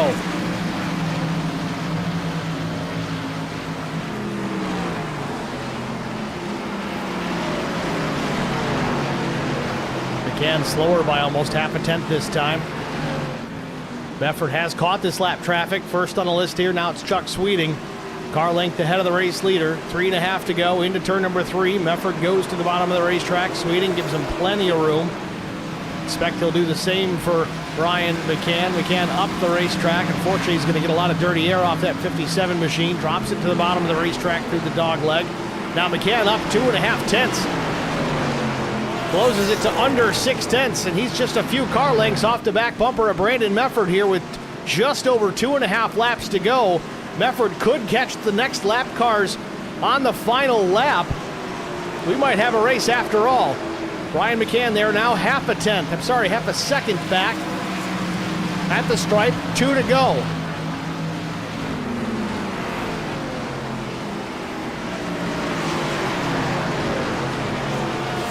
Mefford way up the racetrack into the loose stuff. Chops it back down, exited turn number 2. Reels in the lap cars, few car lengths between him and Casey Benz. McCann is there, 0.4 seconds now. The differential between the first and second place machines. Coming to the stripe, white flag, final lap. And McCann up almost 0.2, and he's almost there, just a few car lengths. I don't think it's going to be enough, though. McCann's got to get clear of Benz. About 3/4 of a lap as Brandon Mefford's out of turn number 2. 1/4 second advantage. Mefford into 3 and 4 for the final time. And from the 3rd spot, Brandon Mefford's going to take the checkered flag. McCann got there just a little too late. Brandon Mefford, your race winner.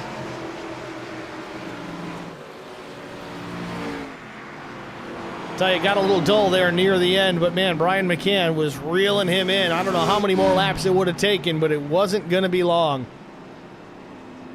Talk about what ifs. What's the line? If ifs and buts were candy and nuts, oh, what a wonderful Christmas we would have. Nonetheless, Brandon Mefford getting ready to unwrap that gift in a checkered flag. So he's back to start finish here.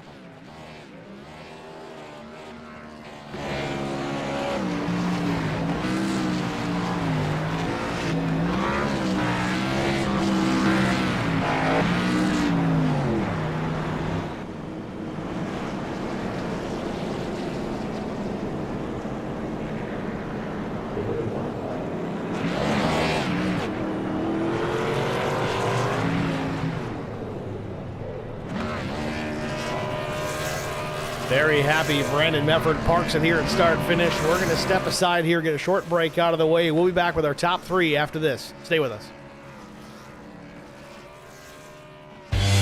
I met Marco Scarza when we were doing radiothons for St. Jude Children's Research Hospital. We needed sponsors to help us raise money, and he's always the first one to jump in. I would describe Marcos and his team as upstanding, someone you can trust, and he is just a genuine guy.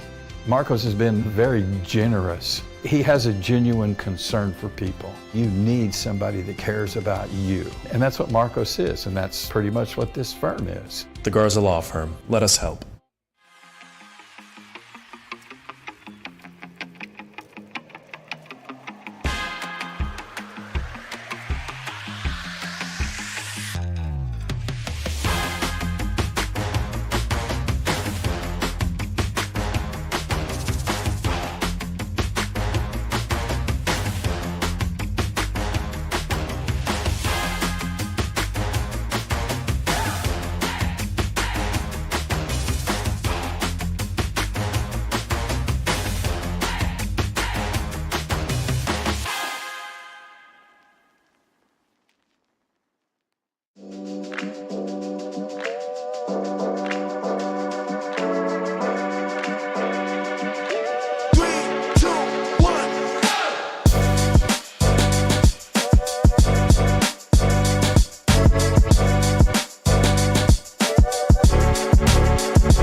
Back at Phoenix Raceway, this one in the books. Brandon Mefford victorious. Let's see if we can get the driver, the number 83, up into the booth and get a word with our race winner, Brandon Mefford. It's Steve with HBR TV. You got a copy? Hey, I got you, Steve. Brandon, congratulations, man. A third-place start en route to a relatively dominant victory here at the end of this thing. Didn't see a ton of you up front in the early stages of this thing, but man, once you got that last pit stop at lap 120 out of the way, you put that thing in the wind and really never looked back until the last couple of laps. What was the key to success here late at Phoenix? Well, we got that early stage, and guys took tires, and so I was saving a set for a late race caution because, you know, tires they'd fall off about a second and a half, and you know, so if you had good tires there at the end, you were going to just blow by the guys. So got lucky, the cautions fell, and then we got that long green flag run right at the right time. I saved a bunch of fuel there under caution and knew I could make it all the way so I could go run it. And man, got out to about a 2-second lead and was just riding, hoping to save my tires. And I don't know if you guys were paying attention, but Brian McCain was back there coming to get me, and those lap cars weren't making it easy. So got lucky there. I think Brian could have got there. I don't know if he could have got by me, but had a great race and pretty proud of our run. We were watching those lap times there in the last, 20 or so laps, with McCann reeling you in, but he wasn't chipping away huge chunks at a time. It was half a tenth here, half a tenth there, and then every few laps you'd take it back with a tenth fast, and it was kind of back and forth. Do you think he had what it took to get around you if he got there? It just seemed like it was anytime a battle out in front. If you got evenly matched drivers, it was difficult to actually get that pass done. Yeah, that line I was running down into 1 or 2, whatever you want to call it there, get a really good run down the backstretch. So he would have had to do a slide job me there and maybe think about wrecking us, but it was going to be very difficult. And down there in 3, we would have been parking it and drag racing across the front stretch. So I don't think he would have went by me. I was really being conservative down there in turn 3, trying not to lose the front end. And like I said, those lap cars really helped him get to me, or I think we would have won by about half a second. No disrespect to Brian, but we were, like you said, we're just so evenly matched. And you know, getting to a guy's one thing, getting by him is a whole different story. Well, either way, you made it look good there at the end. A strong run, a strong finish, and another win here. Congratulations, Brandon. We look forward to a road course next week. Unfortunately, I'm traveling, and we won't be able to see that broadcast live. But how do you set yourself up to go right and left down at Watkins Glen here next week? Well, I sit here and watch all those fast guys just go right by me, and I just try to keep it on the racetrack. That's what we do on road courses, Steve. Well, fair enough. Brian McCann finished his second here this week. I'm sure he's going to be looking forward to the road course. You not so much, but you give yourself a little bit too little credit. You run pretty decent considering. Yeah, I enjoy them. I have a good time on them. I haven't put the work in to be good, and these other guys have, and so it really shows. Well, fair enough, Brandon. Congrats again, man. Who do you want to thank before I let you go? I gotta thank everybody for coming out tonight. Really good showing. Really good race too. Not a lot of cautions, just a few there. Nothing that we can't handle. So great job by everybody that came out. Thanks for coming out and supporting this deal. Thanks to Chris Wally and Brian Rick who put this deal on, and Steve, you for the broadcast. You do a great job. It sucks you're traveling, but safe travels there. So then, you know, I thank my brother and everybody over at Charity Motorsports, Matt and Doug, and all those guys that support us, Larry and Garrett. The guys that do their thing over there and keep us going. We have a good time in our little Charity Motorsports group. And then, you know, thanks to my family who let me take time in the evenings to do this when we're not busy chasing basketball or football. So, yeah, man. Shout out to Zoe's Place, our charity that I run for. So, love supporting that great cause. All right, Brandon. Well, thanks for talking to us, man. Good luck next week. Thanks, Steve. Have a good one, bud. Too. Brandon Mefford, your race winner here at Phoenix. We're going to talk to the driver, the number 3, Brian McCann, next. And let's see. We got Brian McCann up in the booth. Steve with HBR TV. You got me? I do, Steve. Brian, congratulations. Another runner-up finish here at Phoenix. Thought you had this one maybe in the bag if you could have added about 10 or 15 more laps. Did you have anything left in the tank there to get by Brandon if you had some more time? Oh, yeah, I had what's called the front bumper, and it was coming. Well, we watched the laps tick by. You kept closing in, trying to weave through some lap traffic. It really came down to who was able to weave through those lap cars better. Was it him? Was it you? And at the end of it, it was about a quarter-second advantage for Mefford at the very bitter end. What is it like trying to get through some of those lap cars? Do they pretty much get out of your way? Are they kind of running their own race, or a little bit of both? Yeah, I didn't have any problem getting around anybody, so I don't think it hurt me or helped me or anything. I wasn't really paying attention to what it did to him, but I did hear him just a second ago say that it slowed him up a little bit, and he thinks he would have finished about half a second in front of me, but I would like to contest that and say that I caught him, run him down. Fair enough. Certainly looked like you were catching him there at the end. Just not enough time left in this one to lock that one up. But a second place still not too shabby as far as the points go. But next week we head to the Glen, the road course, something that you're quite good at on top of everything else in this iRacing sim. How do you feel about your chances to park this thing in victory lane next week? Out of all the road courses, that's probably my favorite. So that's the one I got the most laps on. So I feel pretty good going there in this car. I can't remember the last time I ran this car there, but it's been within a few months, so it should be pretty fresh. Well, certainly looking forward to it. Unfortunately, again, I am traveling, so no broadcast for it, but we wish you the best of luck. Brian, a good job here again tonight. Who do you want to thank before I let you go? Yeah, my family, you for doing the broadcast, amazing job. Wally and everybody who helps out with the league, putting it on, putting all the stuff on behind the scenes. Thank you. Drivers for showing up, everybody watching tonight, and our sponsors. Thank you. All right, Brian, good luck next week. It's Brian McCann, your runner-up here at Phoenix. Next, we're going to talk to Turbo Turzak, driver the number 51.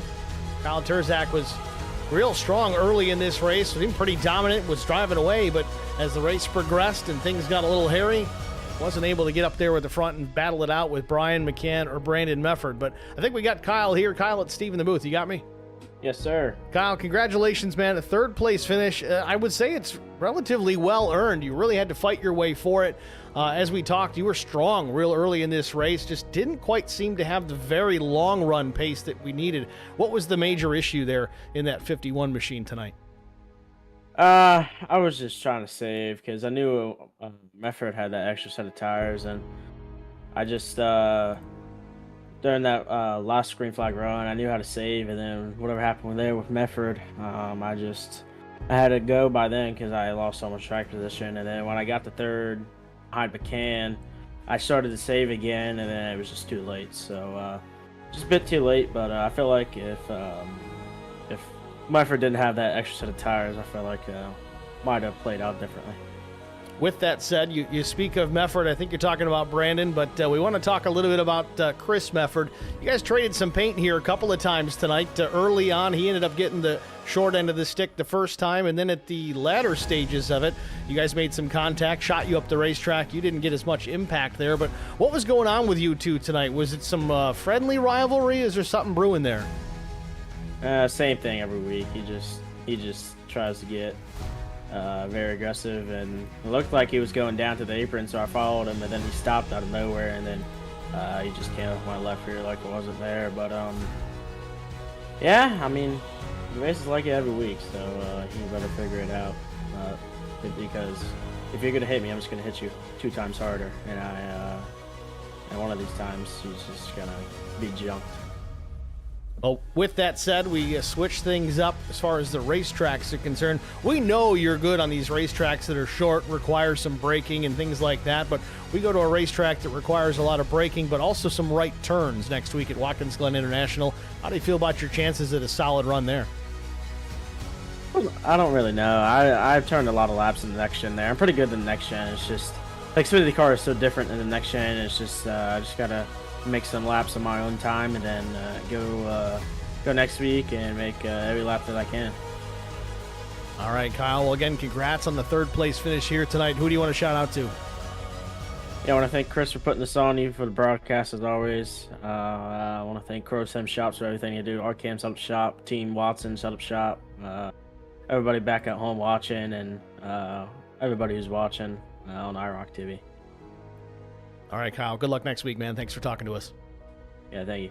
It's Kyle Terzak, your third place finisher here from Phoenix Raceway. That's going to wrap up the interview portion of tonight's broadcast. Let's take a look at our race results. Of course, Brandon Mefford, Brian McCann, Kyle Terzak, your top three. Chris Mefford finishes in the fourth spot.